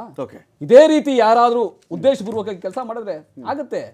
RSS ಎಲ್ಲಿಂದ ಸಂಪಾದನೆ ಮಾಡ್ತು, ಯಾವ ಕಾಲದ ಸಂಪಾದನೆ ಮಾಡ್ತು, ಎಲ್ಲಿತ್ತು ಪ್ರಾಪರ್ಟಿ, ಹೆಂಗ್ ಬಂತು, ಎಲ್ಲಿಂದ ವರ್ಗಾವಣೆ ಆಯ್ತು. ಈಗ ಅವ್ರದ್ದು ಮುಖವಾಣಿಗಳು, ಪೇಪರ್ಗಳು ಇದಾವಲ್ಲ, ಆ ಪೇಪರ್ ದುಡ್ಡು ಎಲ್ಲಿಂದ ಬರ್ತದೆ? ಇದೇ ಸಂಸ್ಥೆ RSS ನವರು BJP ಇರ್ತಾನೆ ದುಡ್ಡು ಕೊಡೋದಕ್ಕೆ. ನಮ್ಮ ಸ್ಟೇಟ್ ಅಲ್ಲೂ ನೀವು ಮಾತಾಡಿದ್ರಲ್ಲ ಸ್ಟಾರ್ಟಿಂಗ್ RSS ಅಲ್ಲಿ ಮಾಡಿಬಿಟ್ಟಿದ್ದಾರೆ, ಇಲ್ಲಿ ಮಾಡಿಬಿಟ್ಟಿದ್ದಾರೆ, ಜಮೀನ್ ಮಾಡ್ಕೊಂಡಿದ್ದಾರೆ, ಅದು ಇದೆಲ್ಲ ಹೇಳಿದವರು ತನಿಖೆ ಯಾಕೆ ಮುಂದಕ್ಕೆ ಹೋಗ್ಲಿಲ್ಲ? ನಾನು ಹೇಳ್ತೀನಲ್ಲ ನೋಡಿ, ಇದು ಚರ್ಚೆಲಿ ಇದೆ ಇವತ್ತು. ನಾನು ಹೇಳ್ತೀನಲ್ಲ, ದ್ವೇಷ ರಾಜಕಾರಣ ಅಲ್ಲ, ಚಕ್ರ ತಿರುಗುತ್ತಿದ್ದು. ನೋಡಿ, ನಾವು ಕೆಲವು ಏನು ಅನ್ಕೊಂಡಿದೀವಿ, ಇದು ಸೇವೆ ಮಾಡ್ತಾ ಇದೆ ಅಂತ ಅನ್ಕೊಂಡಿದೀವಿ. ಅದನ್ನು ನೀವು ಸೇವೆ ಇಷ್ಟು ದಿನ ಸ್ವತಂತ್ರಕ್ಕೆ ಹೋರಾಟ ಮಾಡಿದಂಥ ಸಮಯದಲ್ಲಿ ಅದು ಇಡೀ ದೇಶಕ್ಕೆ ಒಂದು ಧ್ವನಿಯಾಗಿತ್ತು, ಆಯ್ತಾ? ನ್ಯಾಷನಲ್ ಹೆರಾಲ್ಡ್ ನೀವು ಅಂತಹ ಸಂಸ್ಥೆಯನ್ನು ಉಳಿಸ್ಲಿಕ್ಕೆ ಮಾಡ್ತಾ ಇದ್ದ ಪ್ರಯತ್ನವನ್ನ ಕಾಂಗ್ರೆಸ್ನವರೇ ಮಾಡಿದಂಥ ಟ್ರಸ್ಟ್ ಅನ್ನ ಕಾಂಗ್ರೆಸ್ನವರೇ ಉಳಿಸ್ತಾ ಇರತಕ್ಕಂಥ ಸಮಯದಲ್ಲಿ ಯಾರು ಲಾಭ ಮಾಡ್ಕೊತಾ ಇಲ್ಲ. ಅದನ್ನ ಉಳಿಸಬೇಕು ಅನ್ನೋ ಕಾರಣ, ಉದ್ದೇಶ ಅಷ್ಟೇ. ಅದು ಕೋರ್ಟಲ್ಲಿ ನಾವು ದಾಖಲಾತಿಗಳನ್ನ ಕೊಟ್ಟಿದ್ದೀವಿ. BJP ಇವರು ಮಾಡ್ತಾ ಇರೋ ಕುತಂತ್ರ ಇದೆಯಲ್ಲ, ಯಾವ ಹಣ ರಾಹುಲ್ ಗಾಂಧಿ ಅವರ ಅಕೌಂಟ್ಗೆ ವರ್ಗಾವಣೆ ಆಗಿದೆಯಾ? ಪರ್ಸನಲ್ ಅಕೌಂಟ್ಗೆ ಇಲ್ಲ. ಶ್ರೀಮತಿ ಸೋನಿಯಾ ಗಾಂಧಿ ಅವರ ಅಕೌಂಟ್ಗೆ ವರ್ಗಾವಣೆ ಆಗಿದೆಯಾ? ಇವರೇನು ಹಣ ಹೋಗಿ ಎಲ್ಲರೂ ಹಿಡಿದಿದ್ದಾರೆ, ಹಣವನ್ನ ಎಲ್ಲರೂ ವರ್ಗಾವಣೆ ಆಗಿರೋದನ್ನ. ಆ ಆಸ್ತಿ BJP ಸೇರಿದ್ದಲ್ಲ, ಆ ಆಸ್ತಿ ಬೇರೆ ಯಾರೂ ಸೇರಿದಲ್ಲ. ಕಾಂಗ್ರೆಸ್ ಪಕ್ಷ ಮತ್ತೆ ಆ ಅವತ್ತು ನಡೀತಾ ಇದ್ದಂತಹ AJL ಇದ್ದಲ್ಲ, ಆ ಸಂಸ್ಥೆದು ಅದನ್ನು ಉಳಿಸ್ಲಿಕ್ಕೆ ಅದೇ ರೀತಿ ಒಂದು ಸಂಸ್ಥೆ ಮಾಡಿದ್ದಾರೆ ಹೊರತು ಯಾವ ರೀತಿಯಾಗಿ ಯಾರು ಆಸ್ತಿ ಬರ್ಕೊಂಡ್ಬಿಟ್ಟಿದ್ದಾರೆ ವೈಯಕ್ತಿಕವಾಗಿ ಇಲ್ಲ. ಸೊ ಇದನ್ನ BJPಗರು ಏನಂದ್ರೆ ಒಂದು ಕತ್ತಲಲ್ಲಿ ಗುಂಡಾಡ್ಸೋದಷ್ಟೇ, ಇದು ಗಾಳಿಲಿ ಗುಂಡಾಡ್ಸೋದು ಅಂತ. ಯಾವ ರೀತಿಯಾಗಿ ಬೇರೆ ವಿರೋಧ ಪಕ್ಷದವ್ರನ್ನ ಹೆಂಗೆ ನಾವು ದಬ್ಬಾಳಿಕೆ ಮುಖಾಂತರ ಹತ್ತಿಕ್ಕಬೇಕಂದ್ರೆ ಇಂಥದ್ದು ಉಪಯೋಗಿಸ್ಕೋಬೇಕು ಅಂತ. ಇದರಿಂದ ಏನಾಗೋದಿಲ್ಲ, ಕೋರ್ಟಲ್ಲಿ ನಂಬಿಕೆ ಇದೆ ನಮಗೆ, ಇದು ನಮ್ಮ ಪರವಾಗಿ ನ್ಯಾಯ ಬರೋದು. ಆದರೆ ಅಲ್ಲಿವರೆಗೂ ಪ್ರೋಸೆಸ್ ಇದೆಯಲ್ಲ. ಶ್ರೀಮತಿ ಸೋನಿಯಾ ಗಾಂಧಿ ಅವ್ರನ್ನ 40-50 ಗಂಟೆಗಳ ಕಾಲ ವಿವಿಧ ದಿನಗಳಲ್ಲಿ ಕುಣಿಸ್ಕೊಂಡ್ರು. Morning to evening Rahul Gandhi ಅವ್ರನ್ನ 8 ಗಂಟೆ 10 ಗಂಟೆಗಳ ಕಾಲ ಕುಣಿಸ್ಕೊಂಡಿದ್ರು. ಸ್ಪೆಷಲ್ ಅವರು ಕೂರಿಸ್ಕೋಬಾರ್ದಾಗಿತ್ತಾ? ಕುಣಿಸ್ಕೊಂಡು ಪ್ರಶ್ನೆಗಳು ಕೇಳಬೇಕಲ್ಲ, ಸುಮ್ಮನೆ ಓಲ್ದೆ ಕುಣಿಸ್ಕೊಳ್ಳೋದಲ್ಲ. ನೀವು ನಿಮ್ಮ ಉದ್ದೇಶ ಏನಿದೆ? ಎಲ್ಲಾ ಸಂಸ್ಥೆಗಳನ್ನ ಉಪಯೋಗಿಸ್ಕೊಂಡು ಬೆದರಿಸೋ ತಂತ್ರಗಾರಿಕೆ, ಅದಾಗಲ್ಲ, ಅದನ್ನ ಉಪಯೋಗ ಬರೋದಿಲ್ಲ. ನೀವು ಎಷ್ಟು ತುಳಿತೀರಾ ಅಷ್ಟು ಗಟ್ಟಿ ಆಗ್ತಾರೆ ನಾಯಕರು, ವಿರೋಧ ಪಕ್ಷ ನಾಯಕರು. ಆಮೇಲೆ ನಮ್ಮದು ಸತ್ಯ ನಮ್ಮ ಹತ್ರ ಇದೆ, ನ್ಯಾಯ ನಮ್ಮ ಪರ ಇದೆ. ಹಂಗಿರ್ಬೇಕಾದ್ರೆ ನಾವು BJP ಅವರ ದಬ್ಬಾಳಿಕೆಗೆ ಯಾಕೆ ಬಗ್ಬೇಕು? ನಾವು ಈಗ ಕಾನೂನು ಹೋರಾಟ ಒಂದು, ರಾಜಕೀಯವಾಗಲ್ಲ ಇವ್ರು ಮಾಡ್ತಾ ಇರೋದು. ಆ ರಾಜಕೀಯ ಹೋರಾಟ ಇದೆಲ್ಲ ಅದಕ್ಕೆ ಪ್ರೊಟೆಸ್ಟ್ ಮಾಡ್ತಾ ಇರೋದು. ಇವ್ರು ಪ್ರೊಟೆಸ್ಟ್ ಯಾಕೆ ಮಾಡ್ತಿದ್ರು ಅಂತ ಕೇಳ್ತಾರೆ. ಪ್ರೊಟೆಸ್ಟ್ ಮಾಡ್ತಾ ಇರೋದು BJP ಮೇಲೆ. ನಿಮ್ ಇಡಿ ಸ್ವತಂತ್ರವಾಗಿದೆ ಅಂತ ಅನ್ಸುತ್ತೆ ಯಾರು? ಇಡೀ ದೇಶದಲ್ಲಿ ಯಾರಿಗಾರ ಅನ್ಸುತ್ತಾ? ಹೋಗ್ಲಿ, ಈ BJP ನಾಯಕರಿಗೆ ಅನ್ಸುತ್ತೆ ಯಾವ ಕೇಸ್ಗೆ ಇಡಿ ಎಂಟ್ರಿ ಆಗ್ತದಲ್ರಿ ಅಂತಾರೆ BJP ನಾಯಕರು. ಮುಡಾ ಕೇಸ್ಗೆ ಇಡಿ ಎಂಟ್ರಿ ಆಗ್ತದಲ್ರಿ ಅಂತ ನಗೆ ಪಾಟ್ಲದು ಅಂತ ಹೇಳ್ತಾರೆ. ಹಂಗೆ ಇಡಿಯನ್ನ ಇವ್ರು ದುರುಪಯೋಗ ಮಾಡ್ಕೊಂತಾ ಇದ್ದಾರೆ. ಈ ದುರುಪಯೋಗದ ವಿರುದ್ಧ, BJPಯ ವಿರುದ್ಧ, ಅವರ ಷಡ್ಯಂತ್ರದ ವಿರುದ್ಧ ಹೋರಾಟವನ್ನ, ಜನಸಾಮಾನ್ಯರಲ್ಲೂ ಹೋರಾಟವನ್ನು ಮೂಡಿಸ್ಬೇಕಲ್ಲ, ಅದಕ್ಕಾಗಿ ಈ ಹೋರಾಟ. ವೆಂಕಟೇಶ್ ಅವರೇ, ಒಂದು ಪ್ರಶ್ನೆ ಇಷ್ಟ ಇಲ್ಲಿ. ಈಗ ಈ ಒಂದು ಕೇಸ್ಗೆ ಸಂಬಂಧಪಟ್ಟಂತೆ ಈಗ ಅವ್ರು ಹೇಳ್ತಾ ಇದ್ರು, ಭೂ ವ್ಯಾಜ್ಯಗಳನ್ನೆಲ್ಲ ನಾವು ಇಡಿ ವ್ಯಾಪ್ತಿ ಕೊಡೋದಾದರೆ ನಮ್ಮ ರಾಜ್ಯ ಮಟ್ಟದ ಕೋರ್ಟ್ಗಳು ಅಥವಾ ಜಿಲ್ಲಾ ಮಟ್ಟದ ಕೋರ್ಟ್ಗಳಲ್ಲಿ ಹೇಳುವ ಕೇಸ್ ಸಿಗ್ತವೆ, ಎಲ್ಲವೂ ಇಡಿ ವ್ಯಾಪ್ತಿಗೆ ಬಂದುಬಿಡುತ್ತಾ? ಇಲ್ಲಿ ಎಲ್ಲೂ ಇಲ್ಲ. ಕಂಪನಿ ಹೆಸರುಗಳ ಬದಲಾವಣೆ ಆಗಿದೆ, ಅದರ ಸದಸ್ಯರು ಯಾರಿದ್ರು ಆ ಹೆಸರುಗಳು ಚೇಂಜ್ ಆದ ಮಟ್ಟಿಗೆ ನೀವು ಆಸ್ತಿ ಲಪಟಾಯಿಸ್ಬಿಟ್ರು, 2000 ಕೋಟಿ ಕಬಳಿಸ್ಬಿಟ್ರು ಅಂತ ಹೇಳೋದು ನ್ಯಾಯವೇ ಅಂತ? ಅದಕ್ಕಿಂತ ಮೊದಲು ಗೌಡ್ರು ಒಂದು ಪ್ರಶ್ನೆ ಹೇಳಿದರು, ಸಂಘ ಪರಿವಾರದಲ್ಲಿ ಭಾಳಷ್ಟು ಆಸ್ತಿ ಇದೆ ಹಾಗೆ ಹೀಗೆ ಅಂತ. ಸಂಘ ಪರಿವಾರ ಒಂದು ರಾಷ್ಟ್ರೀಯ ಸ್ವಯಂ ಸೇವಕ ಸಂಘದ ರಾಷ್ಟ್ರಭಕ್ತರಿಂದ ಕೂಡಿರ್ತಕ್ಕಂಥ ಒಂದು ಸಂಸ್ಥೆ. ಅದು ಕಾಂಗ್ರೆಸ್ನವ್ರ ಥರ ಲಪ್ಟಾಯಿಸುವಂಥ ಸಾರ್ವಜನಿಕ ಆಸ್ತಿನ ಲಪ್ಟಾಯಿಸೋದಂತಲ್ಲ. ಏನು ರಮಾಕಾಂತ್ ಜಿ ಏನು ಹೇಳ್ತೀರಿ? ನೀವು you are also talking like him. ನಾನೆಲ್ಲಿ ಮಾತಾಡ್ದೆ? ಹೇಳ್ತೀನಿ ಕೇಳಿ. ನೀವು 2,000 ಇರ್ತಕ್ಕಂಥ ಪ್ರಾಪರ್ಟಿನ 90 ಕೋಟಿ ರೂಪಾಯಿ ಸಾಲ ಕೊಟ್ಟು, ನಿಮಗೆ ಫಸ್ಟ್ ಆಫ್ ಆಲ್ ನಿಮಗೆ ಪೀಪಲ್ ರೆಪ್ರೆಸೆಂಟೇಟಿವ್ ಆಕ್ಟ್ ಪ್ರಕಾರ ನಿಮಗೆ ಕೊಡಲಿಕ್ಕೆ ಬರಲ್ಲ. ಸಾಲ ಕೊಟ್ಟರೆ AJLಗೆ. AJL ಆದಮೇಲೆ 2010 ಒಂದು ಕಂಪನಿ ಫ್ಲೋಟ್ ಮಾಡಿದ್ರಿ. ಸೋನಿಯಾ ಗಾಂಧಿ, ರಾಹುಲ್ ಗಾಂಧಿ 78%, ಮೋತಿಲಾಲ್ ವಾಲಾ ಮತ್ತು ನಮ್ಮ ಆಸ್ಕರ್ ಫರ್ನಾಂಡಿಸ್ ಅವರು 12% ಈ ಕಂಪ್ನಿನ ತಗೊಂಡೋಗಿ 50 ಲಕ್ಷ ಕೊಟ್ಟು 2,000 ಅಂದಿಗೆ 2,000 ಇವತ್ತು 5,000 ಇರ್ತಕ್ಕಂಥ ಪ್ರಾಪರ್ಟಿನ ನೀವು ಸೀದಾ ನೀವು ತೊಗೊಂಡ್ಬಿಟ್ಟು ಬೆಂಗಳೂರು, ನಮ್ಮ ಡೆಲ್ಲಿನಲ್ಲಿ ಇರ್ತಕ್ಕಂಥ ಕನಾಟ್ ಪ್ಲೇಸಲ್ಲಿ ಇರ್ತಕ್ಕಂಥ ಪ್ರಾಪರ್ಟಿ, ಇಂದೋರ್ನಲ್ಲಿ, ಡೆಲ್ಲಿ, ಬೇರೆ ಬೇರೆ ಭಾಗದಲ್ಲಿ ಇರ್ತಕ್ಕಂಥ ಪ್ರಾಪರ್ಟಿನ ಆಸ್ ಇಟ್ ಈಸ್ ನೀವು ಲಪ್ಟಾಯಿಸ್ಬಿಟ್ಟು ನೀವು ಕೋರ್ಟಿಗೆ ಹೋದ್ಮೇಲೆ, ಸ್ಪೆಷಲ್ ಒಂದು ಪ್ರೈವೇಟ್ ಕಂಪ್ಲೇಂಟ್ ಮಾಡಿದ್ಮೇಲೆ ಕೋರ್ಟ್ನವರು ಪ್ರೈವೇಸಿ ಅವರ ಒಪಿನಿಯನ್ ಬಂದ ಮೇಲೆ ಹೌದು ಇದರಲ್ಲಿ ಕ್ರಿಮಿನಲ್ ಕಾನ್ಸ್ಪಿರೆನ್ಸಿ ಇದೆ, ಇದರಲ್ಲಿ ಇಂಟ್ರೆಸ್ಟ್ ಇದೆ ಅಂತ ಅಂದಮೇಲೆ ED ಅವರು ಬಂದಿದ್ದಾರೆ ಕಾರ್ಯರೂಪಕ್ಕೆ. 2014ರಲ್ಲಿ ಬಂದಿದ್ದಾರೆ. ಮತ್ತೆ ಅವ್ರು ರೀಓಪನ್ ಮಾಡಿದ 2015ರಲ್ಲಿ. ನೀವು ಹೇಳ್ತೀರಿ ಎಲ್ಲ ಪ್ರಾಪರ್ಟಿನೂ ನಾವು ಹೆಂಗಾಗ ಮಾಡಿಬಿಟ್ರೆ ನಾವು ಕೋರ್ಟೇ ಇರಲ್ಲ ಅಂತ ಹೇಳ್ತಿರಲ್ಲ. ಇದಕ್ಕಿಂತ ಅಗಲ ದರೋಡೆ ಬೇಕೆ ನಿಮಗೆ? ಇದಕ್ಕಿಂತ ಅಗಲ ದರೋಡೆ ಇದಕ್ಕೆ ಸಾಧ್ಯವೇ? ನೀವೇ ಹೇಳಿ. ಇಲ್ಲ, ಅದು 5,000 ಕೋಟಿ ರೂಪಾಯಿ property. It doesn't belong to anybody. It belongs to AJL. ಆಮೇಲೆ ಇವ್ರು ಕಾಂಗ್ರೆಸ್ ಲೀಡರ್ಸ್, ಆಮೇಲೆ ಅದೇ ರಾಷ್ಟ್ರಭಕ್ತರೇ. ಕಾಂಗ್ರೆಸ್ ಅವರು ರಾಷ್ಟ್ರಭಕ್ತರು ಬೇರೆ ಯಾರಲ್ಲ. ರಾಷ್ಟ್ರಭಕ್ತರು ಒಂದೇ, ಕಾಂಗ್ರೆಸ್ ಒಂದೇ, ಕಾಂಗ್ರೆಸ್ ಮೆಂಬರ್ಸ್ ಯಾರಲ್ಲ. ಅವ್ರು ಮಾಡಿರ್ತಕ್ಕಂಥ ಸಂಸ್ಥೆ ದೇಶ ಸೇವೆಗೋಸ್ಕರ ಮಾಡೋ ಸಂಸ್ಥೆ. ಅದೇ ಸಂಸ್ಥೆಯನ್ನ ಉಳಿಸ್ಲಿಕ್ಕೆ ಇದು ಮಾಡ್ತಾ ಇರ್ತಕ್ಕಂಥದ್ದು. ಇದು ನ್ಯಾಷನಲ್ ಉಳಿಸಿದ್ದು RSS ಮುಖವಾಣಿ ಅಲ್ಲ ಅದು. ಕೇಳಿಸ್ಕೊಳ್ಳಲ್ಲ ನೀವು ನನ್ನನ್ನು ಸೇರಿಸಿ ಆರೋಪ ಮಾಡ್ಬಿಟ್ರಿ, ಅದಕ್ಕೆ ನಾನು ಉತ್ತರ ಕೊಡ್ಲೇಬೇಕು. ನೀವು ಅವ್ರ ತರ ಮಾತಾಡ್ತಾ ಇದ್ದೀರಿ ಅಂತ. ನೋ, ಅವ್ರು ಹೇಳಿದ್ದು ನಾನು ಹೇಳ್ತಾ ಇದ್ದೀನಿ ನಿಮಗೆ. ಹೇಳಿದ್ದು ಕಾಂಗ್ರೆಸ್ ಕೇಳಿಸ್ಕೊಳ್ಳಲ್ಲ ವೆಂಕಟೇಶ್ ಅವರೇ. ಹೇಳಿ. ಜಮೀನು ವ್ಯಾಜ್ಯಗಳೆಲ್ಲವನ್ನು, ಪ್ರಾಪರ್ಟಿ ಸ್ವತ್ತುಗಳ ವ್ಯಾಜ್ಯ ಎಲ್ಲವನ್ನು ತಗೊಂಡೋಗಿ ಇಡಿ ಅಂತ ಮಾಡೋದಾದ್ರೆ ಹೇಗೆ ಅಂತ ಅವ್ರು ಕೇಳಿದ್ರು. ಭಾಗ ಒಂದು ನಿಮಗೆ RSS ಅಂದ್ರೆ ಎಷ್ಟೋ ಏನೋ ಹೇಗೋ ಅವ್ರು ಅದನ್ನ ಹೇಳ್ತಾ ಇದ್ದಾರೆ. 1938 ಟೈಮಲ್ಲಿ ಆಗಿದ್ದು ಸ್ವಾಮಿ. ದೇಶ ಸ್ವತಂತ್ರಕ್ಕೋಸ್ಕರ ಮಾಡಿದಂಥ ಒಂದು ಪತ್ರಿಕೆ ಅದೆಲ್ಲ ನೋಡಿ ಇದೆ. ಸ್ವತಂತ್ರಕ್ಕೋಸ್ಕರ ಮಾಡಿದಂಥ ಸಂಸ್ಥೆ ಅದು. ಅಂತ ಸಂಸ್ಥೆಯಲ್ಲಿ ಒಂದು ಲಾಸ್ ಅಂತ ಬಂದಿತ್ತು. ಅದನ್ನ ಅಸೋಸಿಯೇಟೆಡ್ ಜರ್ನಲ್ ಲಿಮಿಟೆಡ್ ಇಂದ ಯಂಗ್ ಇಂಡಿಯನ್ ಪ್ರೈವೇಟ್ ಲಿಮಿಟೆಡ್ ತಗೊಂಡ್ವಿ. ಆರ್ಥಿಕ ನಷ್ಟದಲ್ಲಿತ್ತು, ಸಾಲ ಕೊಟ್ಟಿದ್ದೀವಿ, ಹಣ ಕೊಟ್ಟಿದ್ದೀವಿ. ಹಾಗಂದ ಮಾತ್ರಕ್ಕೆ ಪ್ರೈಮಾ ಫೇಸಿ ಅಂತ ಹೇಳ್ತೆ ಹೊರತು ಸುಪ್ರೀಂ ಕೋರ್ಟ್ ಹೇಳಿಬಿಟ್ಟಿದ್ಯಾ ಎಸ್ ಇವರೆಲ್ಲ ಹ್ಯಾಂಗ್ ಮಾಡಿಬಿಟ್ಟು ತಪ್ಪು ಮಾಡಿಬಿಟ್ಟಿದ್ದಾರೆ ದಿಲೀಪ್ ಕುಮಾರ್ ಮಾತಾಡ್ಸ್ಬಿಡ್ತೀನಿ. ಇಲ್ಲ ಫಸ್ಟ್ ಒನ್ ಮಿಸ್ ಆದ. ಇಲ್ಲ ಬರ್ತೀನಿ. ಈಗ ನಿಮ್ದು ಹೇಳಿದ್ರು RSS ಪ್ರಾಪರ್ಟಿಗಳು 600ಕ್ಕಿಂತ ಹೆಚ್ಚಿನ ಕಡೆ ಅವರೇ ಮಾಡಿರೋ ಆರೋಪ, ನಾನು ಮಾಡಿದ್ದಲ್ಲ ಅದು. 600ಕ್ಕಿಂತ ಹೆಚ್ಚಿನ ಸ್ವತ್ತುಗಳು ಎಲ್ಲ ಹೈಟೆಕ್ ಆಫೀಸ್ಗಳು. ಹೈಟೆಕ್ ಆಫೀಸ್ ಅಂತ ಹೇಳಿದ್ರು ಅವರು. ಹೈಟೆಕ್ ಆಫೀಸ್ಗಳು ನಿಮ್ದಾದ್ರೆ ದೇಶಭಕ್ತರು ಸೈಕಲ್ ಇದು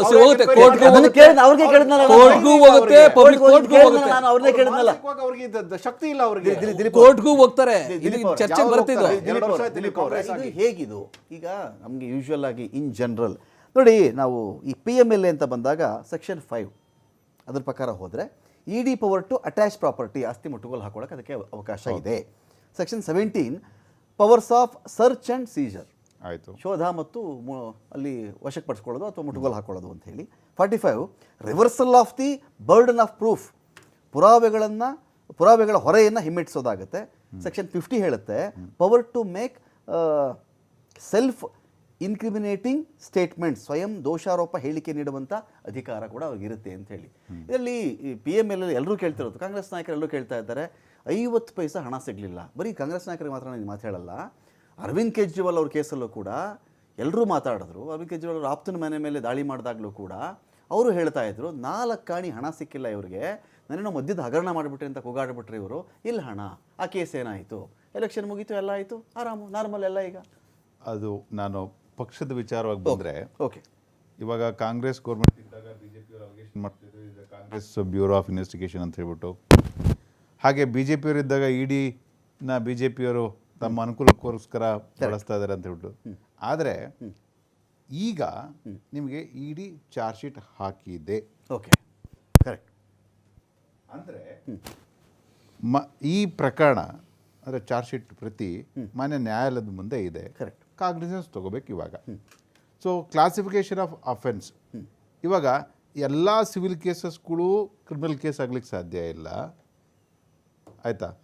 ಹಾಗಂತ ಮಾತ್ರಕ್ಕೆ ಸಿವಿಲ್ ಕೇಸ್ ಇದೆ ಅಂದ ಮಾತ್ರಕ್ಕೆ ಕ್ರಿಮಿನಲ್ ಕೇಸ್ ಇರಬಾರ್ದು ಅಂತಲೂ ಇಲ್ಲ. ಓಕೆ. ಇವಾಗ ಹೇಳ್ದಂಗೆ ನಿಮಗೆ ನ್ಯಾಷನಲ್ ಹೆರಾಲ್ಡ್ ಪತ್ರಿಕೆ ಬಂದ್ಬಿಟ್ಟು ಜವಾಹರ್ಲಾಲ್ ನೆಹರು ಶುರು ಮಾಡಿದ್ದು ಸಂತೋಷ, ಹೌದು. ಅದೊಂದು ದೇಶಭಕ್ತಿಗೆ ಅಂತ ಅವಾಗಿನ ಕಾಲದಲ್ಲಿ ಅದು ಸ್ವಾತಂತ್ರ್ಯ ಹೋರಾಟಕ್ಕೆ ಅವಾಗ ಆರ್ಟಿಕಲ್ ಬರಿತಾ ಇದ್ರು, ಸಂತೋಷ. ಅದೇ ಕಂಪ್ನಿಗೆ ಹಲವಾರು ಊಹೆಗಳು ಬರ್ತಾವೆ ಇದರಲ್ಲಿ. ಯಾಕಂದ್ರೆ ನೀವು ಒಂದು ಚಾರ್ಜ್ ಶೀಟ್ ಹಾಕಿದ್ರೆ ಅಂತಂದ್ರೆ ಅಲ್ಲೊಂದು ಮೆರಿಟ್ ಅಥವಾ ಒಂದು ಮೆಟೀರಿಯಲ್ ಇರಬೇಕು, ಅಥವಾ ಸುಮ್ಮನೆ ಏನೋ ಒಂದು ಚಾರ್ಜ್ ಶೀಟ್ ಹಾಕ್ಲಿಕ್ಕೂ ಆಗಲ್ಲ. ನೀವು 50 ಲಕ್ಷ ಹಣವನ್ನು ಕೊಟ್ಟು ಶೇರ್ಸನ್ನು ಯಂಗ್ ಇಂಡಿಯನ್ ಕಂಪ್ನಿ ತಗೋತೀರಿ. 2,000 ಕೋಟಿ ಮೊತ್ತದ್ದು ಸ್ವತ್ತನ್ನು ವ್ಯಾಲ್ಯೂ ತಗೊಂಡ್ರು ಅಂತ. ಹೌದು, ಮೌಲ್ಯ including the value of the shares. Along with value of the shares, the entire asset of the National Herald is been taken over by the okay. Okay. So there is a ನಿಮಗೆ ಒಂದು ಪ್ರಾಪರ್ಟಿನ ಹೊಡಿಬೇಕು ಅಂತಂದರೆ ಅಥವಾ ನಾವು ಸರ್ಕಾರಕ್ಕೆ ತೆರಿಗೆನ ನಾವು escape ಮಾಡಬೇಕು ಅಂತ ಹೇಳಿದ್ರೆ there are two way. Okay. Either you can take by of the money or you can take by of kind. Okay. Misappropriation does not mean that you have to misappropriate only a cash. Okay.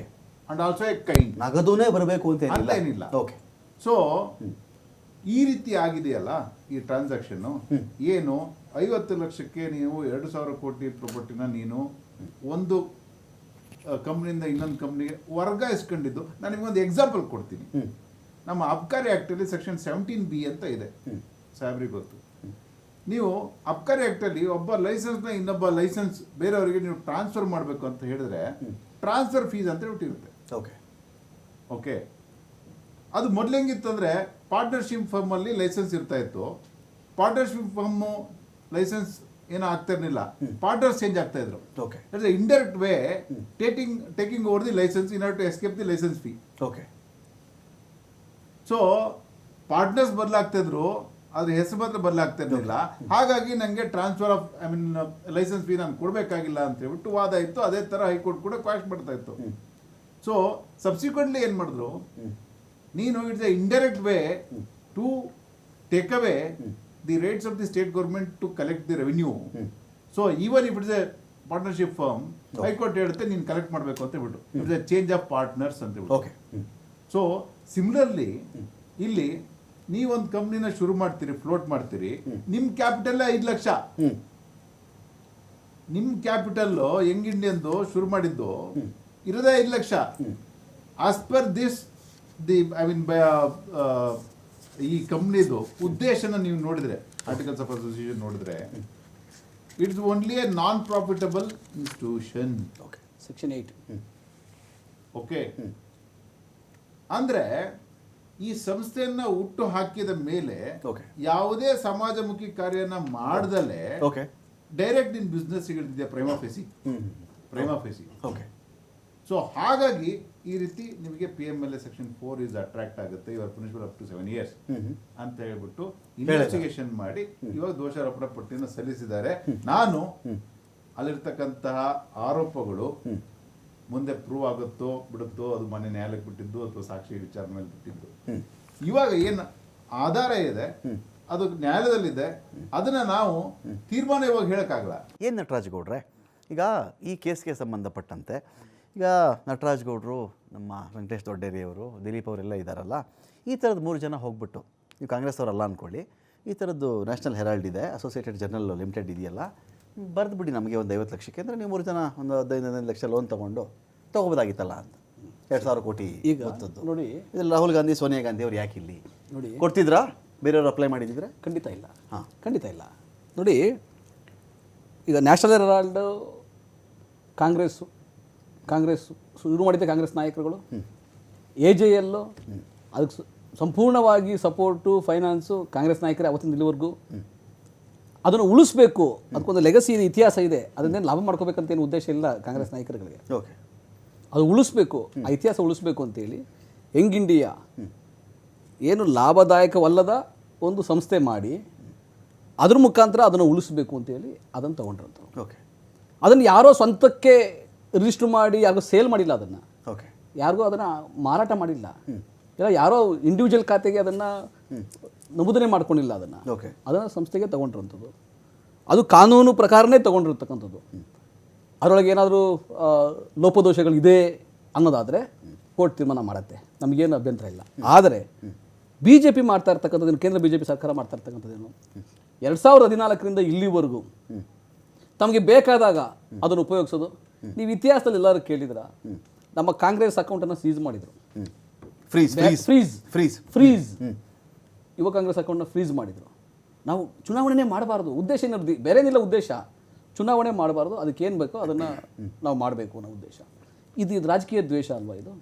ಇವತ್ತವರೆಗೂ ಕೂಡ ರಾಹುಲ್ ಗಾಂಧಿಯವ್ರ ಮೇಲೆ, ಸೋನಿಯಾ ಗಾಂಧಿಯವ್ರ ಮೇಲೆ ಇವ್ರಿಗೆ ಬೇಕಾದಾಗ ಅವ್ರಿಗೆ summons ಕೊಟ್ಟು ಕರ್ಸ್ಕೊಳ್ಳೋದು, ಕುಡಿಸ್ಕೊಳ್ಳೋದು, old day ಮಾಧ್ಯಮಗಳ ಮುಖಾಂತರ ಏನು ಡ್ರಿಲ್ ಮಾಡೋರಂತೆ, ಗ್ರಿಲ್ ಮಾಡೋರಂತೆ ಅಂತ ಅವ್ರ ಮುಖವಾಣಿಗಳಿದ್ದಾವೆ ಕೆಲವು ರಾಷ್ಟ್ರೀಯ ಮಾಧ್ಯಮಗಳು. ಅವ್ರ ಬಗ್ಗೆ ಅಪಪ್ರಚಾರ ಮಾಡೋದು, ಕುಗ್ಸಕ್ತ ಕೆಲಸವನ್ನು ಮಾಡ್ತಾ ಇದ್ದಾರೆ. ನಮಗೆ ಕಾನೂನು ಮೇಲೆ ನಮ್ಗೆ ನಂಬಿಕೆ ಇದೆ, ಈಗ ನಾವು ಡಾಕ್ಯುಮೆಂಟ್ ಕೊಟ್ಟಿದ್ದೀವಲ್ಲ, ಕಾನೂನು ಮೇಲೆ ನಂಬಿಕೆ ಇದೆ, ಅದು ಹೋರಾಟ ಆಗುತ್ತೆ. ಇನ್ನೊಂದು ಭಾಗಕ್ಕೆ ಬರಲ್ಲ ನಾನು. ಈಗ 2,000 ಕೋಟಿ ಮೌಲ್ಯ 2014 ಮಾರುಕಟ್ಟೆ ದರಕ್ಕೆ ಸಂಬಂಧಪಟ್ಟಂತೆ ನಾನು ಕೇಳ್ಪಟ್ಟೆ. ಇದೇ 2,000 ಕೋಟಿ ಕೊಟ್ಟೆ ಇದೇ ಸೋನಿಯಾ ಗಾಂಧಿ, ಇದೇ ರಾಹುಲ್ ಗಾಂಧಿ, ಇದೇ ಸುಮನ್ ದುಬೆ ಒಂದು ವೇಳೆ ಪರ್ಚೇಸ್ ಮಾಡಿದ್ದಿದ್ರೆ ಅಥವಾ ಅದನ್ನು ತೊಗೊಂಡಿದ್ದಿದ್ರೆ, ಟೇಕ್ ಓವರ್ ಮಾಡಿದ್ದಿದ್ರೆ ಇವತ್ತಿಗೆ ಪ್ರಶ್ನೆ ರೈಸ್ ಆಗ್ತಿರ್ಲಿಲ್ವೇನೋ ಅಂತ ನನ್ನ ಭಾವನೆ, ಅಭಿಪ್ರಾಯ. ಈಗ 2,000 ಕೋಟಿ ಇದನ್ನು 50 ಲಕ್ಷಕ್ಕೆ ನೀನು ಹೆಂಗೆ ತೊಗೊಂಡೆ ಅಂತ ಪ್ರಶ್ನೆ ಇದ್ದಾಗ 2,000 ಕೋಟಿ ವ್ಯಾಲ್ಯೂ ಇತ್ತು, 2,000 ಕೋಟಿಗೆ ರಿಜಿಸ್ಟರ್ ಮಾಡಿಸ್ಕೊಂಡೆ ತೊಗೊಂಡೆ, ನಾನು ಅದನ್ನು ಉಳಿಸ್ಬೇಕಾಗಿತ್ತು ನಾನು ಅಂತ ಹೇಳಿದ್ದಿದ್ರೆ ಪ್ರಾಬ್ಲಮ್ ಇರಲಿಲ್ವೇನೋ ಅಂತ. ಈಗ ಅದನ್ನು ಯಾರಿಗಾರು ದುಡ್ಡನ್ನು ಯಾರಿಗೂ ಕೊಟ್ಟೋದಲ್ಲ ಅದು. ಓಕೆ. ಅದನ್ನು ಯಾರಿಗೋ ಮಾರಾಟಕ್ಕೆ ಎತ್ತರಿಂದ ಪರ್ಚೇಸ್ ಮಾಡಿದ್ದು ಅಲ್ಲ ಅದು. ಈ ಸಂಸ್ಥೆ ಮೂಲಕ ಆ ಸಂಸ್ಥೆ ಉಳಿಸೋದು ಅಂತ ಅಷ್ಟೇ. ಅಲ್ಲಿಂದ ಇಲ್ಲಿ ವರ್ಗಾವಣೆ ಆಗಿದೆ, ಕರೆಕ್ಟ್. ಈ ಸಂಸ್ಥೆಯಲ್ಲಿ ಉಳಿಸ್ತಾರೆ. ಅದು 2,000 ಕೋಟಿ ಅಲ್ಲ, 5,000 ಕೋಟಿ ಆದರೂ ಕೂಡ ಯಾರಿಗೋ ಬೈ ಮಾಡಿ, ಯಾರ ಪರ್ಚೇಸ್ ಮಾಡಿ ಆ ಥರ ಮಾಡೋಂಥದ್ದಲ್ಲ, ಅದನ್ನು ಸೇಲ್ ಮಾಡೋಂಥದ್ದು ಅಲ್ಲ ಅದು. ಇಲ್ಲ ಯಾರೋ ಇಂಡಿವಿಜುವಲ್ ನಿಮ್ಮ ಪ್ರಕಾರ ಇದನ್ನು ತಗೊಂಡು ಲಾಭ ಏನು ಮಾಡಿಲ್ಲ, ಯಾರಿಗೂ ಮಾರಿಲ್ಲ, ಹರಾಜು ಹಾಕಿಲ್ಲ, ಯಾರು ಇಂಡಿವಿಜುವಲ್ಗೂ ಬಂದಿಲ್ಲ ಅದು, ಯಾರ ಇಂಡಿವಿಜುವಲ್ ಪರ್ಸನ್ ಹೆಸರಿಗೂ ಬರಲ್ಲ, ಅದು ಬಂದಿಲ್ಲ. ಯಾರಿಗೂ ಇಂಡಿವಿಜುವಲ್ಗೂ ಅದನ್ನು ಮಾರಿಲ್ಲ, ಅದನ್ನು ಉಪಯೋಗಿಸಿಲ್ಲ. ಅದೇನಾದ್ರು ಸಂಸ್ಥೆ ಸೇವೆಗೋಸ್ಕರ ಇರ್ತಕ್ಕಂಥ ಇವತ್ತಲ್ಲ ನಾಳೆ ಉಳಿಸೋಂಥದ್ದು 38% ಪ್ಲಸ್ 38% ಇದು ಯಾರಿಗೂ ಹೋಗುತ್ತೆ ಇವತ್ತಲ್ಲ ನಾಳೆ? ಅದು ಮುಂದಕ್ಕೂ ಯಾರು ವರ್ಗಾವಣೆ ಆಗುತ್ತೆ. ಅದು ಯಾರು ಇಂಡಿವಿಜುವಲ್ ಅವ್ರಿಗೆ ಲಾಭ ಮಾಡ್ಕೊಳ್ಳೋ ಉದ್ದೇಶ ವೆಂಕಟೇಶ್ ಅವರೇ ಸಾಧ್ಯನೇ ಇಲ್ಲ, ಮಾಡೋಕ್ಕಾಗಲ್ಲ ಆ ಥರ. ಮಾರಿಲ್ಲ, ನೋಷನಲ್ ಮ್ಯಾಟರ್ಸ್ ಬರ್ತಕ್ಕಂಥ ಆದಾಯ, ನೋಷನಲ್ ಮ್ಯಾಟರ್ಸ್ ಇಟ್ಕೊಂಡು ಸರ್ ಇವ್ರಿಗೆ ಬರ್ತಕ್ಕಂಥ ಆದಾಯ ಎಲ್ಲ ಹೋಗ್ತಾ ಇದೆ. ಓಕೆ. 38% ಇರ್ತಕ್ಕಂಥ ಶ್ರೀಮತಿ ಸೋನಿಯಾ ಗಾಂಧಿ ಅವರು ಲಾಭನೇ ಉದ್ದೇಶ ಇಲ್ಲ ಅನ್ನೋ ಸಂಸ್ಥೆಗೆ ನೀವು ಲಾಭದಲ್ಲಿ ಲಾಭದ ಕ್ಯಾಟಗರಿಗಳಿಗೆ ಸೇರಿಸ್ತಾ ಇದ್ದೀರಿ. ಸೆಕ್ಷನ್ 8 ಪ್ರಕಾರ ನೋಡಿ, ಇವರು no profit no loss young India ಏನು ಮಾಡಿದ್ರು ಅದರಲ್ಲಿ ತಾಯಿ ಮಗ ಒಂದು ಪಾರ್ಟು, ಅದರಲ್ಲಿ ಇದ್ದಂಥ ಏನು ಇನ್ನೊಬ್ಬರು ಏನಿದ್ದಾರೆ ನಮ್ಮ ಮೋತಿಲಾಲ್ ವೋರಾ ಯಂಗ್ ಇಂಡಿಯಾದಲ್ಲಿ 85 ವರ್ಷದ ಕಾಂಗ್ರೆಸ್ ಪಾರ್ಟಿಯ ಟ್ರೆಜರರು, ಅದಕ್ಕೆ ಇದು ಕಾಂಗ್ರೆಸ್ಸಿನ ಮನೆಯ ಮಗ, ಮನೆಯ ಏನು ಹೇಳ್ತಾರೆ ವೆಲ್ವಿಷರು ಆಸ್ಕರ್ ಫರ್ನಾಂಡಿಸ್ ಅವರು, ಅದಕ್ಕೆ 100% ಟಿಕೆದಾರರು. ಇದು ಎಂಟೈರ್ ಯಾರಿಗೆ ಹೋಗುತ್ತೆ? ಇದು ಸೀದಾ ಅದು ಗಾಂಧಿ ಫ್ಯಾಮಿಲಿಗೆ ಹೋಗುತ್ತೆ. ಕಾಂಗ್ರೆಸ್ನವರಿಗೆ ಈ ದೇಶದ ಕಾನೂನು ಬಗ್ಗೆ ಯಾವುದೇ ಒಂದು ಇದಿಲ್ಲ, ಮಾರಕ್ಕಾಗಲ್ಲ, ಯಾರಿಗೂ ಹೋಗಲ್ಲ ಅಂತ ನಟರಾಜ್ ಹೌದು, ಹಂಗಾದ್ರೆ ಕೊಟ್ಬಿಡ್ಲಿ ಹೇಳಿ. ಈಗ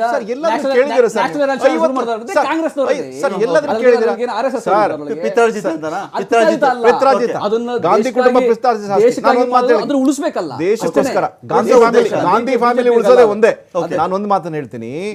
ಚಂದ್ರಬಾನ್ ಗುಪ್ತಾ ಅಂತ ಹೇಳಿ ದೊಡ್ಡ UPಯ CM ಅವರು ತಮ್ಮ ಆತ್ಮಕಥನದಲ್ಲಿ ಬರ್ಕೊಂಡಿದ್ದಾರೆ, ನಾವು ಏನೆಲ್ಲ ದೇವೋದ್ದೇಶವನ್ನು ಇಟ್ಕೊಂಡು ಈ AJL ಪ್ರಾರಂಭ ಮಾಡಿದ್ವೋ ಅದು ನೆಹರು ಮನೆತನದ ಆಸ್ತಿ ಆಗೋಯ್ತು ಅಂತ ಹೇಳ್ತಾರೆ. ಅಷ್ಟೇ ಅಲ್ಲ, ಸರ್ದಾರ್ ಪಟೇಲ್ ರವರು ಹೇಳ್ತಾರೆ, ರಾಷ್ಟ್ರ ಭಕ್ತರಿಂದ ಕಲೆಕ್ಟ್ ಮಾಡಿದಂಥ ಈ ಹಣವನ್ನ ಈ ಕಾಂಗ್ರೆಸ್ನ ಕುಟುಂಬಕ್ಕೆ ಕೊಟ್ಟದಂತ ಹೇಳಿ ಅವರು ಆತ್ಮಕಥನ ಅವರು ಕೂಡ ಬರೀತಾರೆ, ಅಪೋಸ್ ಮಾಡ್ತಾರೆ ಈ ತರದನ್ನ. ಗಾಂಧೀಜಿ ಅವರು ಸ್ವಾತಂತ್ರ್ಯ ಬಂದ ಕೂಡಲೇ ಮೊಟ್ಟಮೊದಲಾಗಿ ಹೇಳಿದಂದ್ರೆ ಈ ಕಾಂಗ್ರೆಸ್ ಅನ್ನು ವಿಭಿಸ್ಬಿಡಿ, ಇವರು ದೇಶಭಕ್ತರಲ್ಲ, ದೇಶವನ್ನ ಲೂಟಿ ಮಾಡುವಂತ ಕಾಂಗ್ರೆಸ್ನವರು ಅಂತ ಹೇಳಿ ಅವರು ಮನವರಿಕೆ ಆಗಿರ್ತದೆ ಆ ಟೈಮ್ಗೆ. ಅವರು ಅದನ್ನ ಹೇಳ್ತಾರೆ, ಅದು ಆನ್ ರೆಕಾರ್ಡ್. ಡಿಸ್ಮ್ಯಾಂಟಲ್ ಅನ್ನೋದು ಬೇರೆ ಸರ್. ಅಲ್ಲ ಇರ್ಲಿ, ಏನಕ್ಕೆ ಅಂದ್ರೆ ವಿಶೇಷಣ ಸೇರಿಸ್ತಿರೋದು ಬೇರೆ. ಇಲ್ಲ ಸ್ವತಂತ್ರ ಅಧಿಕಾರ ಮಾಡ್ತಾ ಇರೋದು ಬೇರೆ. ಆಯ್ತು, ನೀವು ಕೋರ್ಟ್ ಮುಂದೆ ಇದ್ದೀರಿ, court has come to the conclusion prima facie ಇವರು ತಪ್ಪು ಮಾಡಿದ್ದಾರೆ, 2,000 ಕೋಟಿ ರೂಪಾಯಿ ಮಾಡ್ಲಿಕ್ಕೆ ಅಂತ ಹೈಕೋರ್ಟ್ ಬಂದಿದೆ, ಹೈಕೋರ್ಟ್ ಹೇಳಿದ್ದಾರೆ, ಸುಪ್ರೀಂ ಕೋರ್ಟ್ ನವರು ಹೇಳಿದ್ದಾರೆ ಹೌದು 13D ನೊಳಗೆ ಇನ್ಕಮ್ ಟ್ಯಾಕ್ಸ್ ನ 2010ರಿಂದ ಇನ್ವೆಸ್ಟಿಗೇಷನ್ ಮಾಡಿ ಅಂತ ಹೇಳಿದ್ದಾರೆ. ನೀವು ಕಾನೂನಲ್ಲಿ ಭಯ ಭಕ್ತಿ ನಿಮ್ ಗೌರವ ಇದ್ರೆ ದಯವಿಟ್ಟು ಕೋರ್ಟ್ ಮುಂದೆ ಹೋಗಿ ನಿಮ್ಮ ದಾಖಲಾತಿಗಳನ್ನು ಕೊಡಿ, ನಿಷ್ಪಕ್ಷಪಾತವಾಗಿ ಹೊರಗಡೆ ಬನ್ನಿ. ಆದ್ರೆ ಅದು ಬಿಟ್ಟು ನೀವು ನಾವು ಸ್ಟ್ರೈಕ್ ಮಾಡ್ತೀವಿ ಅಂತ ಹೇಳಿದೇನು ಮರ್ಯಾದೆ ಇದೆ ನಿಮಗೆ? ದಿಲೀಪ್ ಕುಮಾರ್ ಅವರೇ, ಈಗ ಒಬ್ಬ ವ್ಯಕ್ತಿಯ ಮುತ್ತಾತ, ಅವ್ರ ತಾತ ಯಾರೋ ಒಂದು ಸ್ವತ್ತು ಮಾಡಿದ್ರು, ಒಂದೇನೋ ಲಾಭರಹಿತ, ಲಾಭದ ಉದ್ದೇಶ ಇಲ್ಲದಿರೋ ಒಂದು ಸಂಸ್ಥೆ ಮಾಡ್ಕೊಂಡಿದ್ರು, ಒಂದು ಪತ್ರಿಕೆ, ಸ್ವತಂತ್ರ ಚಳವಳಿ ಎಲ್ಲ ಮಾಡ್ಕೊಂಡಿದ್ದಾಗ ಅದರ ಮೊಮ್ಮಗನೋ ಮೊಮ್ಮಗನೋ ಮರಿಮಗನೋ ಅಥವಾ ಅವರ ತಾಯಿಯೋ ಸೇರಿಕೊಂಡು ಆ ಸಂಸ್ಥೆ ಉಳಿಸ್ಬೇಕು ಅಂಥೇಳಿ ಅವರ ಪರ್ಸ್ನಲ್ ಖಾತೆಗಳಿಗೆ ಅಲ್ಲದೆ ಅಥವಾ ಮಾರಾಟನೂ ಮಾಡಿಲ್ಲ, ಲಾಭನೂ ಮಾಡ್ಕೊಂಡಿಲ್ಲ, ಹರಾಜು ಹಾಕಿಲ್ಲ ಅದನ್ನು ಅಂತ ಆದಮೇಲೆ ಉಳಿಸೋ ಪ್ರಯತ್ನ ನಮ್ಮದಿತ್ತು. ಯಾಕಂದರೆ ಅದಕ್ಕೊಂದು ಲೆಗಸಿ ಇತ್ತು, ಅದಕ್ಕೆ ಇತಿಹಾಸ ಇತ್ತು. ಉಳಿಸಿರೋ ತಪ್ಪ ಅಂದರೆ ಇದು ಐತಿಹಾಸಿಕವಾಗಿ ನಾವು ಅದನ್ನು ಪರಿಗಣಿಸ್ತೀವಿ ಅಂತ ಆಯಿತು. ಹೇಳಿದಾಗ ಹಾಗಿದ್ದಂಥ ಸಂದರ್ಭದಲ್ಲಿ ನೀವು AJLಗೆ ಓಕೆ ಯಾರ್ಯಾರು ಡೈರೆಕ್ಟರ್ಸ್ ಇದ್ರು ಚೇಂಜ್ ಆಫ್ ಡೈರೆಕ್ಟರ್ಶಿಪ್ ಮಾಡ್ಬೋದಿತ್ತು. ಓಕೆ ಸೊ ಒಂದು ಕಂಪ್ನಿಯಿಂದ ಇನ್ನೊಂದು ಕಂಪ್ನಿಗೆ ಶೇರ್ ಟ್ರಾನ್ಸ್ಫರ್ ಮಾರಾಟ ಆಗೋದಿದೆಯಲ್ಲ, ನಾನು ಹೇಳ್ತೀನಿ ಬರ್ತೀನಿ. ನೀವು ಆಗೋಕ್ಕೂ ಮೊದಲು you have to assess the value of the property. Based on that you have to increase the share value. Okay ನೀವು ಶೇರ್ ವ್ಯಾಲ್ಯೂನಾರ ಪ್ರಿವೈಲಿಂಗ್ ಮಾರ್ಕೆಟ್ ವ್ಯಾಲ್ಯೂಗೆ ನೀವು ಇನ್ಕ್ರೀಸ್ ಮಾಡಿದರೆ ಅವ್ರು 50 ಲಕ್ಷ ಪರ್ಚೇಸ್ ಮಾಡೋಕ್ಕಾಗ್ತಾ ಇರಲಿಲ್ಲ. ಓಕೆ ಇಲ್ಲ ನಂಬರ್ ಆಫ್ ಶೇರ್ಸ್ನ ಅವ್ರು ಇನ್ಕ್ರೀಸ್ ಮಾಡಬೇಕಾಗಿತ್ತು. ಸೊ ಆ ಟೆಕ್ನಿಕಲ್ ಗ್ಲಿಚ್ ಇದೆಯಲ್ಲ, that is why the Prima ಫೇಸಿ case ಅಂತ ಹೇಳ್ಬಿಟ್ಟು ಹೇಳ್ತಾರೆ. ಮೋಸದ ಉದ್ದೇಶ ಇತ್ತು ಅದರಲ್ಲಿ ಅಂತ, ವಂಚಿಸುವ ಸೊ ಉದ್ದೇಶ. ಓಕೆ ನೀವು ಪ್ರಿವೇಲಿಂಗ್ ಮಾರ್ಕೆಟ್ ವ್ಯಾಲ್ಯೂ ತೊಗೊಂಡಲೆ ಬರೀ 50 ಲಕ್ಷಕ್ಕೆ ಎಂಟೈರ್ ನೀವು ಶೇರ್ನ ಟ್ರಾನ್ಸ್ಫರ್ ಮಾಡ್ಕೊಂಡಿದ್ದೀನಿ ಅಂತ ಹೇಳಿದ್ರೆ okay that means there is some intention to either to misappropriate or to take away the property which is worth more than 2 crores ಅಂತ ಹೇಳ್ಬಿಟ್ಟು. ಇನ್ನೊಂದು ಕ್ವಶನ್ ಇದೆ ಇಲ್ಲಿ 38% ಸೋನಿಯಾ ಗಾಂಧಿ, ರಾಹುಲ್ ಗಾಂಧಿ, ಇದು ಒಂದು ಇಶ್ಯೂನ ಇಲ್ಲಿ ಬೇರೆಯವ್ರಿಗೆ ಕಡಿಮೆ ಇತ್ತು, ಇವಾಗ ಬಹುಪಾಲು ಸರ್, ಬಹುಪಾಲು ಆಸ್ತಿ ಪಾಲು ತೊಗೊಂಡ್ಬಿಟ್ಟಿದ್ರು ಇವರು. ಇವಾಗ the share value for example ನಾನು ಹೇಳ್ತೀನಿ, ಲಾಸ್ಟ್ ಟೈಮ್ ನಾವು ಡಿಸಾಲ್ವ್ ಮಾಡ್ತೀವಿ ಅಂದ್ಕೊಳ್ಳಿ ಒಂದು ಕಂಪ್ನಿ ಅಥವಾ ಪಾರ್ಟ್ನರ್ಶಿಪ್ ಫಾರ್ಮ್ನ, the amount of profit will be distributed based on your shares. Okay And based on your shares, your opinion will, you can vote. Suppose ಇವತ್ತಿನ example, 5,000 for ಕೋಟಿ example, ಮಾರಾಟ ಮಾಡಿದ್ರು ಅಂದ್ರೆ ಅದರಲ್ಲಿ ರಾಹುಲ್ ಗಾಂಧಿ, ಸೋನಿಯಾ ಗಾಂಧಿ ಅವರಿಗೆ ಅದರ 76% ಹಣ That is one aspect. 76% ಹಣ 5,000 ಕೋಟಿ Not only in this, investment amount even to take any decision, okay the majority of the shareholders is very important. Okay Okay, if these two take one decision, ಎಲ್ಲರೂ even other remaining have no say. They have to accept. Okay ಇದ್ರಲ್ಲಿ ಬಹುಪಾಲು ಹೆಂಗ್ ತಗೊಂಡ್ರಿ ಇವರು? ಇಲ್ಲ, ಈಗ ನೋಡಿ, ಈಗ ಸಿಂಹಪಾಲು, ಈಗ ಲಯನ್ ಶೇರ್ಗಿಂತ ಜಾಸ್ತಿನೇ ಇದು. ಈಗ 100% ತಗೊಂಡ್ರು BJP ಅವ್ರಿಗಾಗ್ಲಿ ಬೇರೆಯವ್ರಿಗಾಗ್ಲಿ ಇವ್ರಿಗೆ ಬರೋ ಅಗತ್ಯನೇ ಇಲ್ಲ. Correct. ಈಗ AJL ಇದ್ದವ್ರು, ಗಾಂಧಿ ಫ್ಯಾಮಿಲಿ ತಗೊಂಡು ನೋಡಿ, AJL ಇದ್ದವ್ರು ಯಾರು? BJP ಇದ್ರ, RSS ಅವ್ರು ಇದ್ರ? ಇಲ್ವಲ್ಲ. ಇದೇ ಕಾಂಗ್ರೆಸ್ನವರೇ ಯಾರು ಶುರು ಮಾಡಿದ್ರು ಅವರೇ ಇದ್ದಂಥದ್ದು. ಅಲ್ಲಿ ಅವ್ರು ಹೇಳ್ದಂಗೆ, ವಕೀಲರು ಹೇಳ್ದಂಗೆ ಅದು ಡೈರೆಕ್ಟ್ ಚೇಂಜ್ ಮಾಡೋದು, ಟೆಕ್ನಿಕಲ್ ಏನಾದ್ರು ಇಶ್ಯೂಸ್ ಇರ್ಬೋದೇನೋ, ಅದು ಬೇರೆ ವಿಷಯ. ಓಕೆ ಇಲ್ಲಿ ವರ್ಗಾವಣೆ ಒಂದು ನಾನ್ ಪ್ರಾಫಿಟಿಂದ ಇನ್ನೊಂದು ನಾನ್ ಪ್ರಾಫಿಟ್ಗೆ ಹೋಗಿದೆ, ವರ್ಗಾವಣೆ ಆಗಿದೆ. ಯಾರು ಮುಂಚೆಯಿಂದ ಪ್ರಮೋಟರ್ ಇದ್ರು ಅವರೇ ಪ್ರಮೋಟರ್ ಇಲ್ಲೂ ಕೂಡ ಇದ್ದಾರೆ. ಅದರೊಳಗೆ ಯಾರಿಗೂ ಮೋಸ ಆಗುತ್ತೆ ಅಥವಾ ವಂಚನೆ ಆಗುತ್ತೆ, ಯಾವುದು ಬೇರೆ ಪ್ರಾಪರ್ಟಿಯನ್ನು ಒತ್ತುವರಿಯನ್ನು ಮಾಡ್ಕೊತಾ ಇಲ್ಲ, ಯಾರ್ದೇನು ತಗೊಂತಾ ಇಲ್ಲ.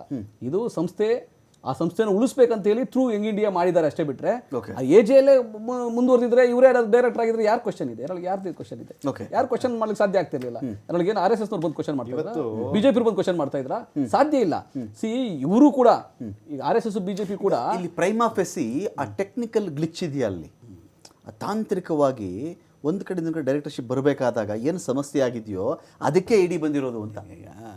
ಅದು ವೈಯಕ್ತಿಕವಾಗಿ ಯಾರಿಗೂ ಆದಾಯ ಮಾಡ್ಕೊಂಡಿಲ್ಲ, ಇಡಿ ಬರೋಕ್ಕೆ ಹಣ ವರ್ಗಾವಣೆ ಮಾಡಿಲ್ಲ, ಯಾರು ದುಡ್ಡು ಮಾರಾಟ ಮಾಡಿ ದುಡ್ಡನ್ನ ಯಾರು ಎತ್ಕೊಂಡಿಲ್ಲ, ಆ ಥರ ಏನಿಲ್ಲ. ಅದು ವರ್ಗಾವಣೆ, ಅದು ಇಡಿ ಬರೋ ಪ್ರಮೇಯನೇ ಇಲ್ಲ. ಅದು ಮಾಡಲಿ, ಅದೇನು ಕಾನೂನುಬದ್ಧ ಇದ್ದೆ ಮಾಡ್ತದೆ ಏನಾದರೆ ನಾವು ಕೋರ್ಟಲ್ಲಿ ಫೇಸ್ ಮಾಡೇ ಮಾಡ್ತೀವಿ. ಆದರೆ ಇವ್ರನ್ನ ಸೆಲೆಕ್ಟಿವ್ ಆಗಿ ಉಪಯೋಗಿಸ್ಕೊಳ್ಳೋದು, ಈ ಚುನಾವಣೆ ಟೈಮಲ್ಲಿ ಅವ್ರಿಗೆ ಎದುರಿಸಕ್ಕೆ ಉಪಯೋಗಿಸ್ಕೊಳ್ಳೋದು ಅಂಥವೆಲ್ಲ ಮಾಡ್ತಾ ಇದಾರಲ್ಲ, ಅದು ವಿರುದ್ಧ ನಾವು ಹೋರಾಟ ಇದ್ದೇ ಇದೆ. ಇವ್ರು ಚಾರ್ಜ್ ಶೀಟ್ ಮಾಡಲಿ, ಏನೇ ಮಾಡಲಿ, ಕೋರ್ಟಲ್ಲಿ ನಮ್ಗೆ ನ್ಯಾಯ ನಮ್ಮ ಪರ ಬರ್ತದೆ, ಸತ್ಯ ನಮ್ಮ ಪರ ಇದೆ.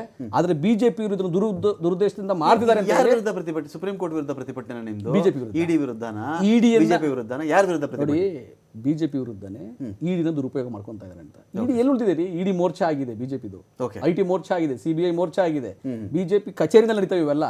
ಈಗ ಇವ್ರು ಬೇಕಾದಾಗ ಬೇಕಾದ ನಾಯಕರ ಮೇಲೆ, ಈಗ ಮಹಾರಾಷ್ಟ್ರದಲ್ಲಿ ಪವಾರ್ ಇದ್ರು, ಅಜಿತ್ ಪವಾರ್ ಅಂತ ಅವ್ರ ಮೇಲೆ ಇಡೀ ಕೇಸ್ ಇತ್ತು. ಅವ್ರ ಜೊತೆಗೆ ಇನ್ನೊಂದು 4 ಜನ MLA ಮೇಲೆ ಇಡೀ ಕೇಸ್ ಇತ್ತು. NCP ಇದ್ರು ಅವರು, ನ್ಯಾಚುರಲ್ ಕರಪ್ಟ್ ಪಾರ್ಟಿ ಅಂತ ಹೇಳ್ತಾ ಇದ್ರು ಮೋದಿ ಅವರು. ಅವ್ರನ್ನ BJP ಸೇರಿಸ್ಕೊಂಡ್ಬಿಟ್ರು. ಸೋನಿಯಾ ಗಾಂಧಿ ಬಿಜೆಪಿಗೆ ಆಹ್ವಾನ ಕೊಟ್ಟಿದ್ದಾರೆ. ಕೇಳಿ, ಇವ್ರು ಯಾರ್ಯಾರ ಮೇಲೆ ದಾಳಿ ಮಾಡ್ತಾರೆ ಮಾಡಿದ್ರೆ ಈ ಎಲ್ಲ party ದೇಶದಲ್ಲಿ ಸೇರ್ಕೊಂಡ್ಬಿಟ್ರು. Washing machine ಅಂತ ಯಾರೋ ನಾಯಕರು ಹೇಳಿದ್ರು. ಸೇರ್ಕೊಂಡ್ಬಿಟ್ರೆ ವಾಷಿಂಗ್ ಮಷೀನ್ ಅಂತ ಹೇಳಿ ಅವ್ರ ಮೇಲೆ ಕೇಸೇ ಇಲ್ಲ, ಅವ್ರು ಪ್ರಮೋಷನ್ ಕೊಟ್ಟು ಮಂತ್ರಿ ಮಾಡ್ಬಿಟ್ರು ಬಿಜೆಪಿನಲ್ಲಿ. Okay. ಮೈತ್ರಿನಲ್ಲಿ ಪ್ರಮೋಷನ್ ಕೊಟ್ಟು ಮಂತ್ರಿ ಮಾಡ್ಬಿಟ್ರು. ಈ ತರ ಪ್ರಕ್ರಿಯೆ ಮಾಡ್ತಾರೆ, ಸೆಲೆಕ್ಟಿವ್ ಮಾಡಿ ಕೆಲವರನ್ನ ಉಪಯೋಗಿಸಿ ನಿಜವಾಗ್ಲೂ ಕರಪ್ಟ್ ಆಗಿರ್ಬೋದು ಅವ್ರು, ಬೇರೆ ವಿಷಯ. Okay. ಆದ್ರೆ ಈ ಕೇಸ್ಗಳಲ್ಲಿ ಆ ರೀತಿ ಎದುರಿಸಲಿಕ್ಕೆ ಸಾಧ್ಯ ಆಗೋದಿಲ್ಲ. ಅದ್ರ ವಿರುದ್ಧ ನಾವು ಹೋರಾಟ ಮಾಡೇ ಮಾಡ್ತೀವಿ. ಫೈನಲ್ ಕಮೆಂಟ್ಸ್ ಒಂದು ಸಂಚಿದು ಪಿತೂರಿ. ಹೌದು, ಇದು ಅಗಲದೊರಡೆ, ಕಾಂಗ್ರೆಸ್ನ ಅಗಲದೊರಡೆ. ಓಕೆ, 5,000 ಕೋಟಿ ರೂಪಾಯಿ ಪ್ರಾಪರ್ಟಿನ ತಮ್ಮ ಕುಟುಂಬಕ್ಕೆ ಈ ಯಂಗ್ ಇಂಡಿಯಾದ ಮೂಲಕ ತಗೊಂಡಿರ್ತಕ್ಕಂಥ ಅವತ್ತಿಂದ 2,000 ಕೋಟಿ ಹೇಳಿ. ಇವತ್ತಿಂದ 5,000 ಕೋಟಿ ಹಣವನ್ನ ಮಾಡ್ಕೊಂಡಿರ್ತದ್ದು. ಇದೊಂದು ಕಾನೂನು ಪ್ರಕ್ರಿಯೆ ಇದೆ. ಕಾಂಗ್ರೆಸ್ನವರಿಗೆ ಏನಾದರೂ ಈ ದೇಶದ ಕಾನೂನು ಬಗ್ಗೆ ಗೌರವ ಇದ್ರೆ ಅವರು ಕಾನೂನನ್ನು ಮುಂದ್ಗಡೆ ಹೋಗಿ ಸುಪ್ರೀಂ ಕೋರ್ಟ್ ಕೆಲಸ ಬೇಕಾದಷ್ಟು ಮಾಡಿದ್ದಾರೆ ಬಿಜೆಪಿ ಅವರು. ಅವರೆಲ್ಲರೂ ಇದ್ದಾರೆ. ಅವರೆಲ್ಲ ಕೇಸ್ ಯಾವುದು ಡ್ರಾಪ್ ಆಗಿಲ್ಲ, ಅವ್ರಿಗೆ ಎದುರುಗಡೆ ಕೇಸ್ ಯಾವುದು ಇನ್ವೆಸ್ಟಿಗೇಷನ್ ನಡೀತಾ ಇದೆ. There all before the court of law and they should go before the court. ಕಾಂಗ್ರೆಸ್ನವ್ರಿಗೂ ಅಷ್ಟೇ, ಅವ್ರು ಅಷ್ಟು ಪ್ರಾಮಾಣಿಕರಿದ್ರೆ, ಅವರಷ್ಟು ಇದು ಮಾಡಿದ್ರೆ ಅವ್ರು ಕೋರ್ಟ್ ಮುಂದೆ ಹೋಗ್ಲಿ, ಜನಗಳ ಮುಂದೆ ಸ್ಟ್ರೈಕ್ ಮಾಡ್ತೀವಿ, ನಾವು ಹೋರಾಟ ಮಾಡ್ತೀವಿ, ನಮ್ಮನ್ನು ಬಿಡಿ ಅಂತ ಹೇಳಿ ನಿಮ್ ಕಡೆಯಿಂದ ಆಗ್ತಿದೆ ಅವ್ರು ಹೇಳ್ತಾರೆ ಅಷ್ಟೇ. ಅವ್ರು ಹೇಳ್ತಿದ್ದಾರೆ ಇದು ಕಾನೂನಿನ ಪ್ರಕ್ರಿಯೆ. Everything works under the supreme court. ಇವತ್ತು ಆ ಸುಪ್ರೀಂ ಕೋರ್ಟ್ ಮಾನಿಟರ್ ಮಾಡ್ತಾ ಇದೆ ಈ ಕೇಸ್ನ. ಕಾಂಗ್ರೆಸ್ನವರು ಭ್ರಷ್ಟರಿದ್ದಾರೆ, ಅವರು ಈ ಆಸ್ತಿನ ಹೊಡಿಲಿಕ್ಕೆ ಮಾಡಿದ್ದಂತ ಹೇಳಿ ಪ್ರೈಮ್ ಫೇಸಿ ಕೋರ್ಟ್ ಹೇಳಿದೆ. ನಾನು ಹೇಳ್ತಾ ಇರೋದಲ್ಲ. ಇನ್ನು ಒಂದು ಆಶ್ಚರ್ಯ ಆಗ್ಬೋದು ನಿಮಗೆ. ಒಂದು ಸಾರಿ ಇವ್ರು ಈಗ 2011ರಿಂದ 2012ರವರೆಗೆ ರಾಹುಲ್ ಗಾಂಧಿ ಮತ್ತು ಸೋನಿಯಾ ಗಾಂಧಿ ಮತ್ತು ಯಂಗ್ ಇಂಡಿಯಾದನ್ನ ಇನ್ಕಮ್ ಟ್ಯಾಕ್ಸ್ ಅಸೆಸ್ ಮಾಡಿ ಮತ್ತೆ ಅಂತ ಹೇಳಿ ಸುಪ್ರೀಂ ಕೋರ್ಟ್ನವ್ರು ಹೇಳಿದ್ದಾರೆ. ನಾನು ಹೇಳಕ್ಕಾಗುತ್ತೆ ಇಲ್ಲಾಗುತ್ತೆ, ವಕೀಲನಾಗಿ ಹೇಳ್ಬೇಕಂತಂದ್ರೆ ಇವರು 2000 ಈ ಡೇಟಾ ಇದೆ ನೋಡಿ ಇಲ್ಲಿ, ಇವರು ಇಬ್ಬರು ಹೈಕೋರ್ಟಿನ ನ್ಯಾಯಮೂರ್ತಿಗಳು ಈ ಕೇಸ್ ನಾವು ಮಾಡಲ್ಲ ಅಂತ ಮುಂದೆ ಬರೆದು ಕೊಟ್ಟಿದ್ದಾರೆ. ಅಂತ ಒಂದು ಹೇಳಬಾರ್ದು ನಾನು, ಅಂತ ಒಂದು ಇತಿಹಾಸ ಇರತಕ್ಕಂಥದ್ದು Congress party. Thank you Venkatesh Dodderi ಅವರೇ, ಥ್ಯಾಂಕ್ ಯು ನಟರಾಜ್ ಗೌಡ್ರೆ, ಥ್ಯಾಂಕ್ ಯು ದಿಲೀಪ್ ಕುಮಾರ್ ಅವರೇ. ನೋಡೋಣ, ಈ ಒಂದು ಹೆರಾಲ್ಡ್ ಕೇಸ್ ಅಂತ ಏನು ಕರೀತಾ ಇದ್ದಾರೋ ಈ ವಿಚಾರಕ್ಕೆ ಸಂಬಂಧಪಟ್ಟಂತೆ ಏಪ್ರಿಲ್ 25ನೇ ತಾರೀಕಿಗೆ ಇದರ ವಿಚಾರಣೆ ಇರುತ್ತೆ. ಅವತ್ತು ಚಾರ್ಜ್ ಶೀಟಲ್ಲಿರ್ತಕ್ಕಂಥ ಎಷ್ಟು ಅಂಶಗಳನ್ನು ಇಡಿ ಪ್ರೂವ್ ಮಾಡುತ್ತೆ, ಅಥವಾ ಈ ಕಡೆ ಬಂದಾಗ ರಾಹುಲ್ ಗಾಂಧಿ ಕಡೆ, ಹೆರಾಲ್ಡ್ ಕಡೆ ಅಥವಾ ಸೋನಿಯಾ ಗಾಂಧಿ ಅವ್ರ ಕಡೆಯಲ್ಲಿ ಇದನ್ನು ಹೇಗೆ ಡಿಫೆಂಡ್ ಮಾಡ್ಕೊಳ್ತಾರೆ ನೋಡೋಣ ಅಂತ ಹೇಳ್ತಾ ಡಿಬೇಟ್ ಮುಗಿಸ್ತಾ ಇದ್ದೀನಿ. ನಮಸ್ಕಾರ.